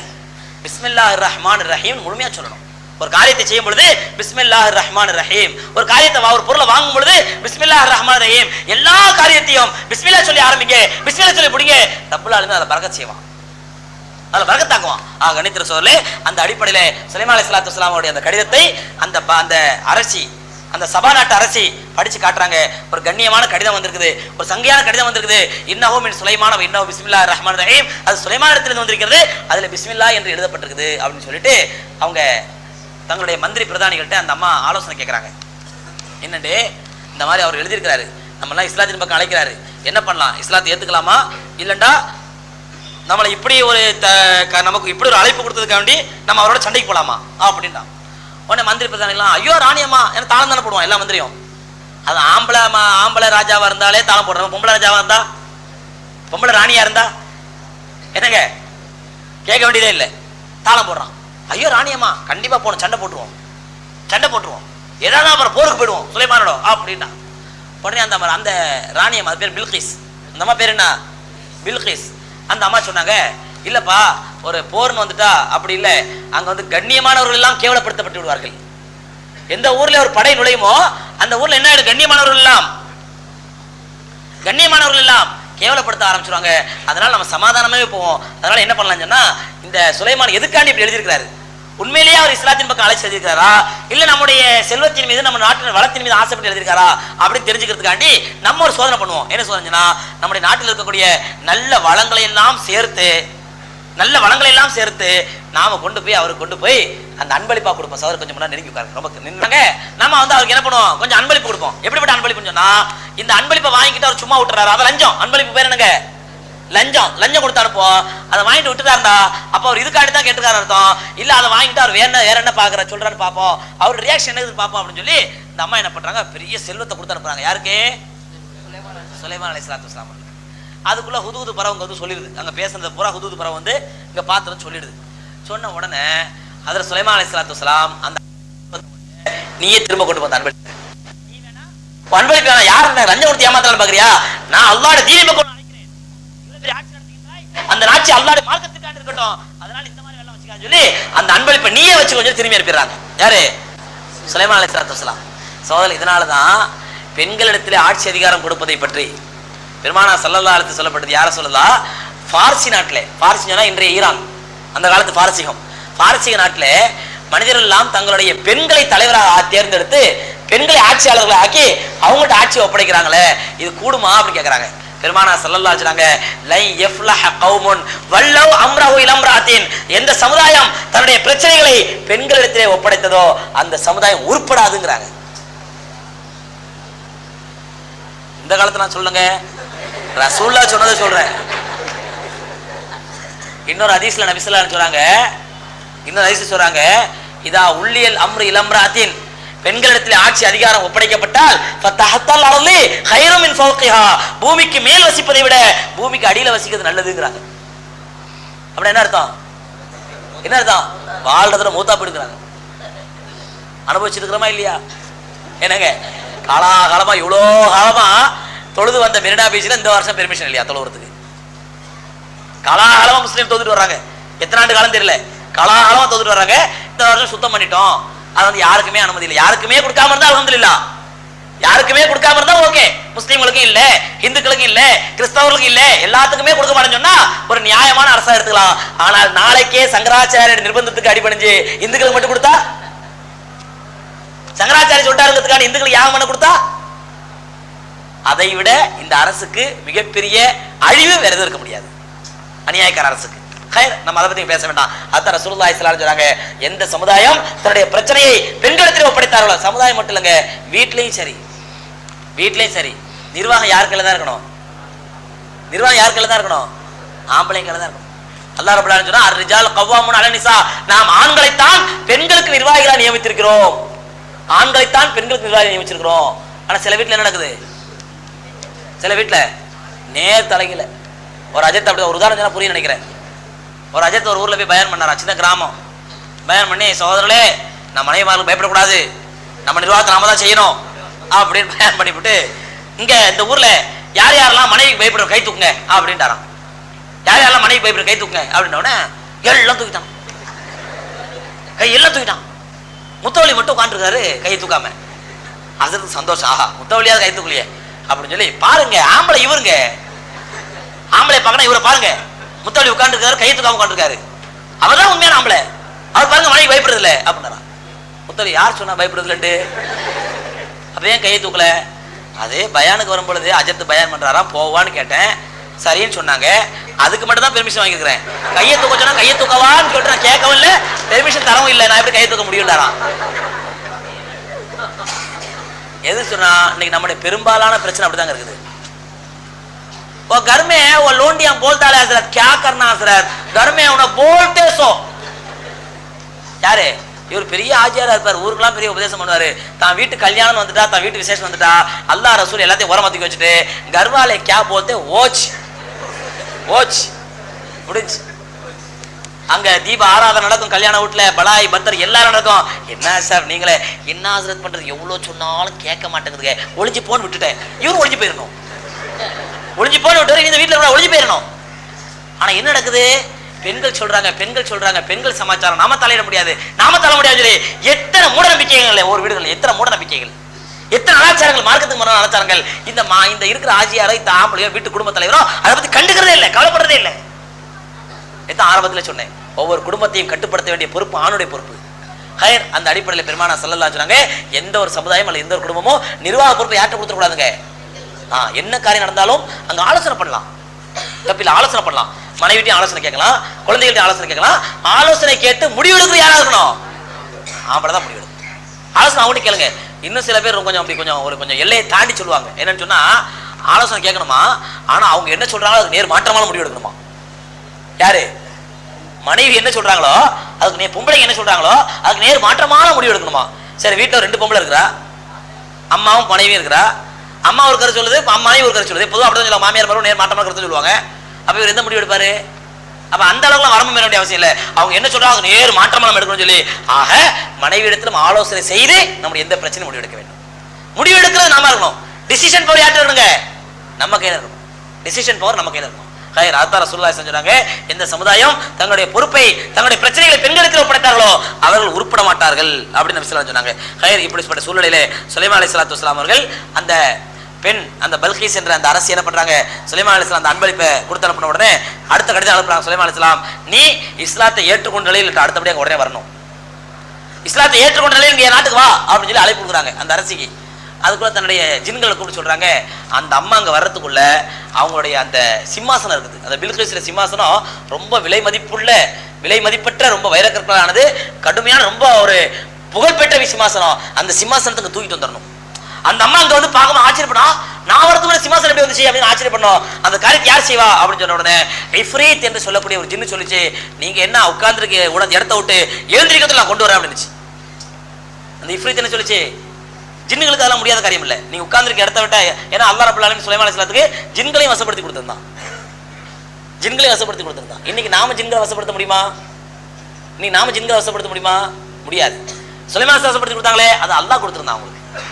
அல்லாஹ் கொடுத்தா அதுக்கு நம்மளால முடியாது. அப்படின்னா சுலைமான் அலைஹிஸ்ஸலாம் பறவையோட பாஷெல்லாம் புரிஞ்சதே எனக்கு புரியும்னு சொல்ல முடியுமா? யாகவா முனிவர் யாராவது முனிவர் இருந்தாரு, கேள்விப்பட்டீங்களா? பறவையோட பேசுவாராம். ஏன்னா பறவை பாஷெல்லாம் புரியுமா? டிவியில் அடிச்சுட்டு அந்த மாதிரி 2 பேரும் துணி தூக்கி அடிக்க, அவர் திரும்பி துணி தூக்கி அடிக்க, நம்ம பிரபலமான சண்டை ஒன்று கேள்விப்பட்டீங்க இல்லையா? அந்த யாகவா முனிவர் பறவைகளோட பேசுவாரா, பறவை பாஷை புரியும் சொல்லி. சுத்த ஃப்ராடு. அப்ப எதுக்கு சொல்றேன்னா சகோதரர்களே, சுலைமான் அலைஹிஸ்ஸலாத்து வஸ்ஸலாம் அவர்களுக்கு ரப்பல் ஆலமீன் அல்லாஹ் ரப்பல் ஆலமீன் பறவைகளை கட்டுப்படுத்த பாஷை கொடுத்திருந்தான், அதே மாதிரி ஜின்களையும் வசப்படுத்தி கொடுத்திருந்தான். அப்ப அந்த ஜின்னு சொல்லுது, நீங்க அந்த உட்கார்ந்துருக்க இடத்த விட்டு எழுந்திருக்கிறதுக்குள்ள அந்த சிம்மாசனத்தை கொண்டு வந்துடுறேன் அப்படிங்குது. ஆனா அல்லாஹ் ரப்பல் ஆலமீன் சொல்றான், யாருக்கு வேதம் கொடுக்கப்பட்ட ஒரு நல்லடியார் சொன்னாரு, சுலைமான் நபியே நீ உட்கார்ந்துருக்க இடத்த விட்டு எழுந்திருக்க வேண்டாம், அப்படி கண்ணை முடிட்டு கண்ணை திறங்க நான் கொடுத்து வச்சிடறேன் அப்படிச்சு. நல்லடியார் ஒருத்தர் சொன்னாரு. சுலைமான் அலைஹிஸ்ஸலாம் அவர்கிட்ட பொறுப்பு கொடுத்தாங்க. அந்த மாதிரி அந்த சிம்மாசனம் கண்மூடி கண்ணு திறப்பதுக்குள்ள அந்த சபாங்கிற நாட்டில இருந்து சுலைமான் அலைஹிஸ்ஸலாத்து வஸ்ஸலாம் ஊருக்கு வந்துருச்சு, இங்க வந்துருச்சு. இந்த அம்மா பல்கீஸ் அங்கேருந்து புறப்பட்டு வர்றாங்க, இஸ்லாத்தை ஏற்றுக்கொண்ட நிலையில இஸ்லாத்தை ஏத்துக்கிட்டு அங்கேருந்து வர்றாங்க. வந்த உடனே சகோதரர்களே பாக்குறாங்க, ஏன்னா நம்ம சிம்மாசனம் மாதிரியே இருக்குது, நம்ம சிம்மாசனம் மாதிரியே இருக்குது, ஆச்சரியப்படுறாங்க. அப்ப சுலைமான் சொன்னாங்க, ராலிக மின் ஃபதுலி ரப்பி, ஹாதா மின் ஃபதுலி ரப்பி. நீ பெரும்பாலான வீடுகள் எழுதுறாங்கல்ல, ஹாதா மின் ஃபதுலி ரப்பி, அது சுலைமான் அலைஹிஸ்ஸலாம் சொன்னது. ஹாதா மின் ஃபதுலி ரப்பி, இது என்னுடைய இரட்சகரின் அருட்கொடை, இது ரப்பல் ஆலமீன் கொடுத்த பாக்கியம். இது நீ இஸ்லாத்தை ஏத்துக்க, அல்லாஹ் நாடுனா உனக்கு அந்த பாக்கியத்தை தருவான். அந்த பில்கிஸ் அம்மையார் உடனடியாக இஸ்லாத்தை ஏத்துக்கிறாங்க. அந்த அம்மையார் உடனடியாக இஸ்லாத்தை ஏற்றுக்கொண்டு கடைசியிலே அதில் சுலைமான் அலைஹிஸ்ஸலாத்தையே கல்யாணம் பண்ணிக்கிறாங்க. அந்த அம்மா கல்யாணம் பண்ணிக்கிறாங்க. அகைர் அது நீண்ட வரலாறு, இப்ப சொல்றதுக்கு டைம் இல்லாம சுருக்கமா முடிச்சிடறேன். இப்படி போன சகோதரர்களே, சுலைமான் அலைஹிஸ்ஸலாத்து வஸ்ஸலாம் அவர்கள் ஒரு முறை அசர் தொழுகை நேரத்துல தன்னுடைய குதிரை லாயத்துக்கு போறாங்க. குதிரை நிறைய வைப்பாங்க சுலைமான் அலைஹிஸ்ஸலாம், ஏன்னா அல்லாஹ்வுடைய பாதையில ஜிஹாத் செய்யறதுக்காண்டி அந்த குதிரை லாயத்துல போய் பார்த்து அப்படியே பிரமிச்சு போய் நிக்கிறாங்க. ஆஹா மாஷா அல்லாஹ், என்னுடைய குதிரைகள் எவ்வளவு பெரிய பெரிய குதிரைகள், நல்ல திடமான குதிரைகள், எவ்வளவு அழகா இருக்கு, லைச்சு நிக்கிறாங்க. அந்த லைப்லயே அசர் தொழுகை விட்டுறாங்க, அசர் தொழுகையே விட்டுறாங்க. பாக்குறாங்க, அஸ்தக்ஃபிருல்லாஹ் அசர் தொழுகை மிஸ் ஆகி போச்சா, அப்ப இந்த குதிரைகள் தான் என்னுடைய அசர் தொழுகை பாழாகிச்சுன்னு சொல்லி அத்தனை குதிரைகளையும் அல்லாஹ்வுடைய பதில சதக்கா பண்ணிடுறாங்க. சில ரிவாயத்துல வருது அல்லாஹ்வுடைய பதில குர்பானி கொடுத்தாங்க அப்படின்னு சொல்லி. அல்லாஹ்வுடைய தீனுக்காக தாங்கள் வளர்த்து வைத்த அத்தனை குதிரைகளையும் அல்லாஹ்வுடைய பதில குர்பானி கொடுத்த உடனே இப்ப சுலைமான் அலைஹிஸ்ஸலாத்து வஸ்ஸலாம் அவர்களுக்கு ஏறி போறதுக்கு வாகனம் இல்லை. அல்லாஹ் ரப்பல் ஆலமீன் பார்த்தான், என்னுடைய நபி எனக்காக தான் ஏறி போக வாகனமாக இருந்த குதிரையை அவர் தர்மம் பண்ணிட்டாரா, சதக்கா பண்ணிட்டாரா, குர்பானி கொடுத்துட்டாரா, அப்ப அவருக்கு அதை விட பெரிய ஒரு வாய்ப்பு கொடுக்கணும்னு சொல்லி அல்லாஹ் ரப்பல் ஆலமீன் நீங்க வாகனிக்க தானே செய்யணும், நீங்க பிரயாணம் தானே போகணும், ஒரு ஊருக்கு போகணும் அவ்வளவுதானே, அதுக்கு என்ன குதிரை வேணும், குதிரையெல்லாம் வெட்டிட்டீங்க அவ்வளவுதானே, ஏன் உங்களுக்கு காற்றையே வசப்படுத்தி தருகிறேன் என்று ஹஜ்ரத் ரப்பல் ஆலமீன் அல்லாஹ் ரப்பல் ஆலமீன் ஹஜ்ரத் சுலைமான் அலைஹிஸ்ஸலாத்துக்கு காற்றை வசப்படுத்தி கொடுத்து சுலைமான் அலைஹிஸ்ஸலாம் அப்படியே நினைச்ச உடனே அப்படியே பறந்து ஒரு ஊருக்கு போயிடுவாங்களாம். அல்லாஹ் குர்ஆன்ல சொல்றான். சரி, இதுல இருந்து நம்ம கிடைக்கிற படிப்பு என்ன தெரியுமா, அல்லாஹ்வுடைய தீனுல் இஸ்லாம் படி வாழ்ந்தால் அல்லாஹ் நிச்சயமாக நமக்கு எல்லா விதமான உதவி செய்வான். வல்லதீன ஜாஹது ஃபீனா இல்ல நஹதி அன்னஹும் சுபலனா, யார் நம்மோடு நம்முடைய வாழ்க்கையிலே நம்முடைய தீனுக்காக தியாகம் செய்கிறார்களோ அவர்களுடைய எல்லா பாதைகளையும் நாம் லேசாக்குவோம். வயின் தன்சுருல்லாஹ் யன்சுருக்கும் வை சப்பித் அக்தாமக்கும், நீங்கள் அல்லாஹ்வுக்கு உதவி செய்தால் அல்லாஹ் உங்களுக்கு உதவி செய்வான். இதெல்லாம் அல்லாஹ்வுடைய வாக்குறுதிங்க. ஆனா நாம இன்னைக்கு சகோதரர்களே அல்லாஹ்வுக்காக எதையுமே இழக்க தயாரா இல்லை. அதனால அல்லாஹ்விடத்தில் எதையுமே பெறுவதற்கு தகுதியா இல்லை, எதையுமே இழக்க தயாரா இல்லை, அதனால எதையும் வாங்குறதுக்கு தகுதியா இல்லை. எப்ப இழப்பமோ எப்ப இழக்க தயாராகுமோ அப்பதான் அல்லாஹ்விடத்திலிருந்து பெறுவதற்கு தகுதியாயிட்டு அர்த்தம். அதான் அல்லாஹ் என்ன பண்ணா, சுலைமான் அலைஹிஸ்ஸலாத்து வஸலாம் தன்னுடைய ஒருவேளை தொழுகையை இந்த குதிரைகள் கலாவாக்கி விட்டன. இந்த குதிரையை பார்த்து அப்படியே வனப்பில குர்ஆன்ல வருது சம்பவம், குதிரையை பார்த்து அப்படியே வனப்பிலே நான் இந்த குதிரையை பார்த்து தொழுகை விட்டுட்டேன் என்று அந்த குதிரையை அல்லாஹ்வுடைய பாதையில குர்பானி கொடுத்தாங்க. அல்லாஹ் ரப்பல் ஆலமீன் என்ன பண்ணா, குதிரை என்னங்க குதிரை, காற்றையை வசப்படுத்தி தருகிறேன்னு சொல்லி அல்லாஹ் ரப்பல் ஆலமீன் காற்றை வசப்படுத்தி கொடுத்தான். அப்படியே பறந்து போவாங்க சுலைமான் அலைஹிஸ்ஸலாம். அவங்க ரோட்ல நடந்து போனா வானத்துல பறவை எல்லாம் அப்படி குடப்பிடிச்சிட்டே போமா சுலைமான் அலைஹிஸ்ஸலாத்துக்கு. அப்படிப்பட்ட பாக்கியத்தை கொடுத்திருந்தாங்க. ஒரு பெரிய ஆட்சியாளர் ரப்பல் ஆலமீன் சுலைமான் அலைஹிஸ்ஸலாத்தை ஆக்கியிருந்தான். சரி சகோதரர்களே, அந்த சுலைமான் அலைஹிஸ்ஸலாத்து வஸ்ஸலாம் அவர்கள் ஒரு முறை பெருமானார் ஸல்லல்லாஹு அலைஹி வஸல்லம் அவங்க வீட்டுக்குள்ள வர்றாங்க. பெருமானார் ஸல்லல்லாஹு அலைஹி வஸல்லம் ஒரு முறை அவங்க வீட்டுக்குள்ள வர்றாங்க. பேசுறாங்க ஒண்ணுமே கேட்காது அப்படின்னு சொல்லி பேசுனா சொங்கிங்க தான் ஒரு சவுண்டு. ஸல்லல்லாஹு அலைஹி வஸல்லம் ஒரு நாள் வீட்டுக்குள்ள வர்றாங்க. அப்ப வீட்டு ஒரு அடுக்கு தட்டு மாதிரி ஒரு அலமாரி மாதிரி அங்க ஆயிஷா ரலியல்லாஹு ஸ்கிரீன் போட்டு மூடி வச்சிருக்காங்க. பெருமானார் ஸல்லல்லாஹு வீட்டுக்குள்ள வந்த உடனே அந்த ஸ்கிரீனை காத்து பறத்துது. ஸ்கிரீனை காத்து பறத்துனா அதுல ஆயிஷா ரலியல்லாஹு அன்ஹா விளையாடக்கூடிய பொம்மைகள் பூரா அடுக்கி வச்சிருக்காங்க. ஏன்னா ஆயிஷா ரலியல்லாஹு கல்யாணம் முடியும் போது எத்தனை வயசுங்க? 9 வயசு. ஆயிஷாக்கு ரசூலுல்லாஹி ஸல்லல்லாஹு அலைஹி கல்யாணம் முடியும் போது 9 வயசு. எத்தனை ஆயிஷா சொல்றாங்க, நான் ஊஞ்சல் ஆடிக்கிட்டு இருந்தேன், எங்க அம்மா ஓடியாந்து ஏய் வா உனக்கு கல்யாணம் அப்படின்னு சொல்லி கூட்டு போய் என்ன தலைவாரி உட்கார வச்சாங்க. எனக்கு இன்னைக்கு ஞாபகம் இருக்குதுங்க ஆயிஷா ரலியல்லாஹு அன்ஹா. அப்ப அவ்வளவு சின்ன பிள்ளைங்க நபி ஸல்லல்லாஹு அலைஹி வஸல்லம் அவங்கள வந்து ரொம்ப சின்ன பிள்ளையா தான் பார்த்தாங்க கல்யாணம் ஆன பிறகு கூட. அந்த ஆயிஷா ரலியல்லாஹு அன்ஹா அவங்க விளையாடுற அந்த பொம்மை சிப்பி இந்த சின்ன சின்ன சொப்பு இதெல்லாம் அடுக்கி வச்சிருக்காங்க. அப்ப நபி ஸல்லல்லாஹு அலைஹி வஸல்லம் பார்வையில் படுது, அது திரை காத்துல திரை விளங்கின உடனே படுது. ரசூலா திரையை விளக்கிட்டு பாக்குறாங்க, அதுல என்னென்னமோ இருக்குது. ரசூலா கேட்கறாங்க ஆயிஷா கூட, இது என்னது? அது சொப்பு சோறாகிற பானை. ஓஹா பானையா? இது என்னது? இது அடுப்பு. அடுப்பா? ரசூலா கேட்டே வராங்க. வரும்போது பார்த்தா ஒரு குதிரை பொம்மை ஒன்று இருக்குதாங்க. குதிரை பொம்மை, குதிரைக்கு 2 ரெக்கை வேற இருக்குது. அந்த குதிரை பொம்மைக்கு 2 ரெக்கை வேற இருக்குது. நபி ஸல்லல்லாஹு அலைஹி கேட்கறாங்க, இது என்ன ஜந்து அப்படின்னு. இது குதிரை அப்படிங்கிறாங்க. குதிரையா? குதிரைக்கு 2 ரெக்கை இருக்குது அப்படிங்கிறாங்க. ஆயிஷா சொல்றாங்க, ஏன் சுலைமான் அலைஹிஸ்ஸலாத்துக்கு குதிரைக்கு ரெக்கை இல்லையா? சுலைமான் அலைஹிஸ்ஸலாத்துக்கு ரப்பல் ஆலமீன் ரெக்கை வைத்த ஒரு குதிரை கொடுக்கலையா? அந்த குதிரை அவங்க பறந்து போகலையா? ரசூலுல்லாஹ் தங்களுடைய கடவாப்பல் தெரியுதா சிரிக்கிறாங்க. தன்னுடைய மனைவி சொல்றது கேட்டு நபி ஸல்லல்லாஹு சிரிக்கிறாங்க. கடவாப்பல் தெரியுற அளவுக்கு சிரிச்சாங்க. ஏன்னா நபி ஸல்லல்லாஹு தங்களுடைய வாழ்க்கையிலே கடவாய்ப்பல் தெரியும் அளவுக்கு சிரித்த சம்பவங்கள் விரல் விட்டு எண்ணக்கூடிய சம்பவங்கள் தான். அதுல இது ஒன்று. அப்ப இதுல இருந்து என்ன தெரியுது? சுலைமான் அலைஹிஸ்ஸலாத்து வஸ்ஸலாம் அவர்களுக்கு காற்றை அல்லாஹ் எப்படி வசப்படுத்தி கொடுத்தாங்கன்னா, ஒரு ரெக்கை வைத்த குதிரையை கொடுத்தான். அந்த குதிரை என்ன பண்ணுச்சு?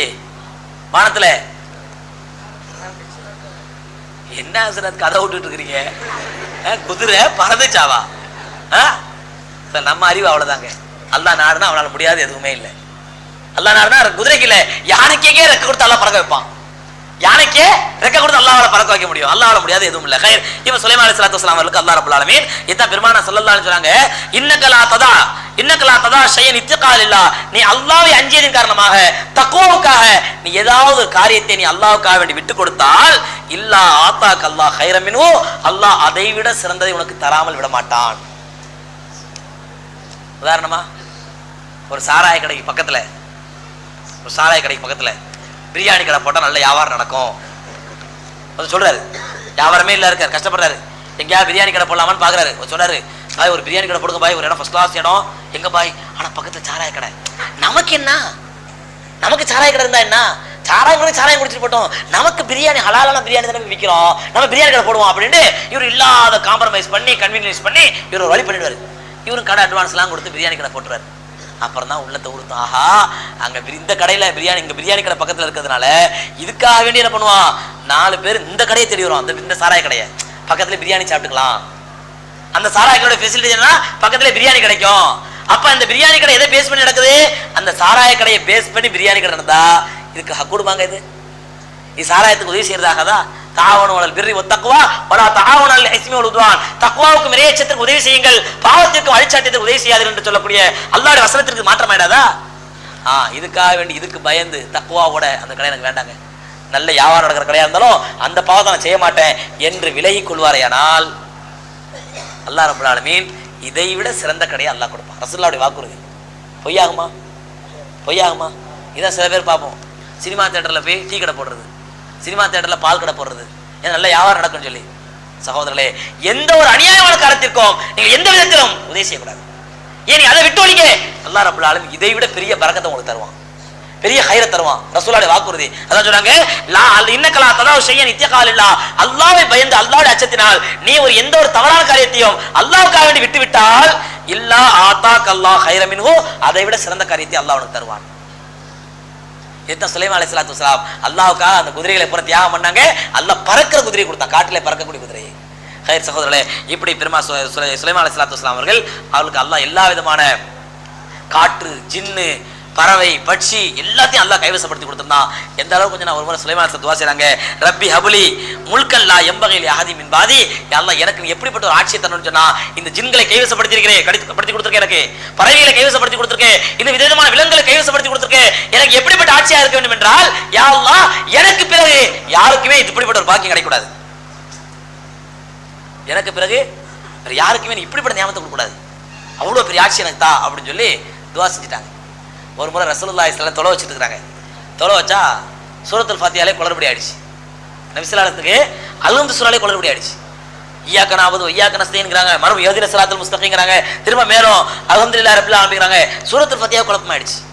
சஹாபாக்கள் ஆச்சரியம், என்னது ரசூலுல்லாஹி ஸல்லல்லாஹு அலைஹி வஸல்லம் சூரத்துல் ஃபாத்திஹாலே குழப்பமா, தடுமாறுறாங்களா அப்படின்னு சொல்லி.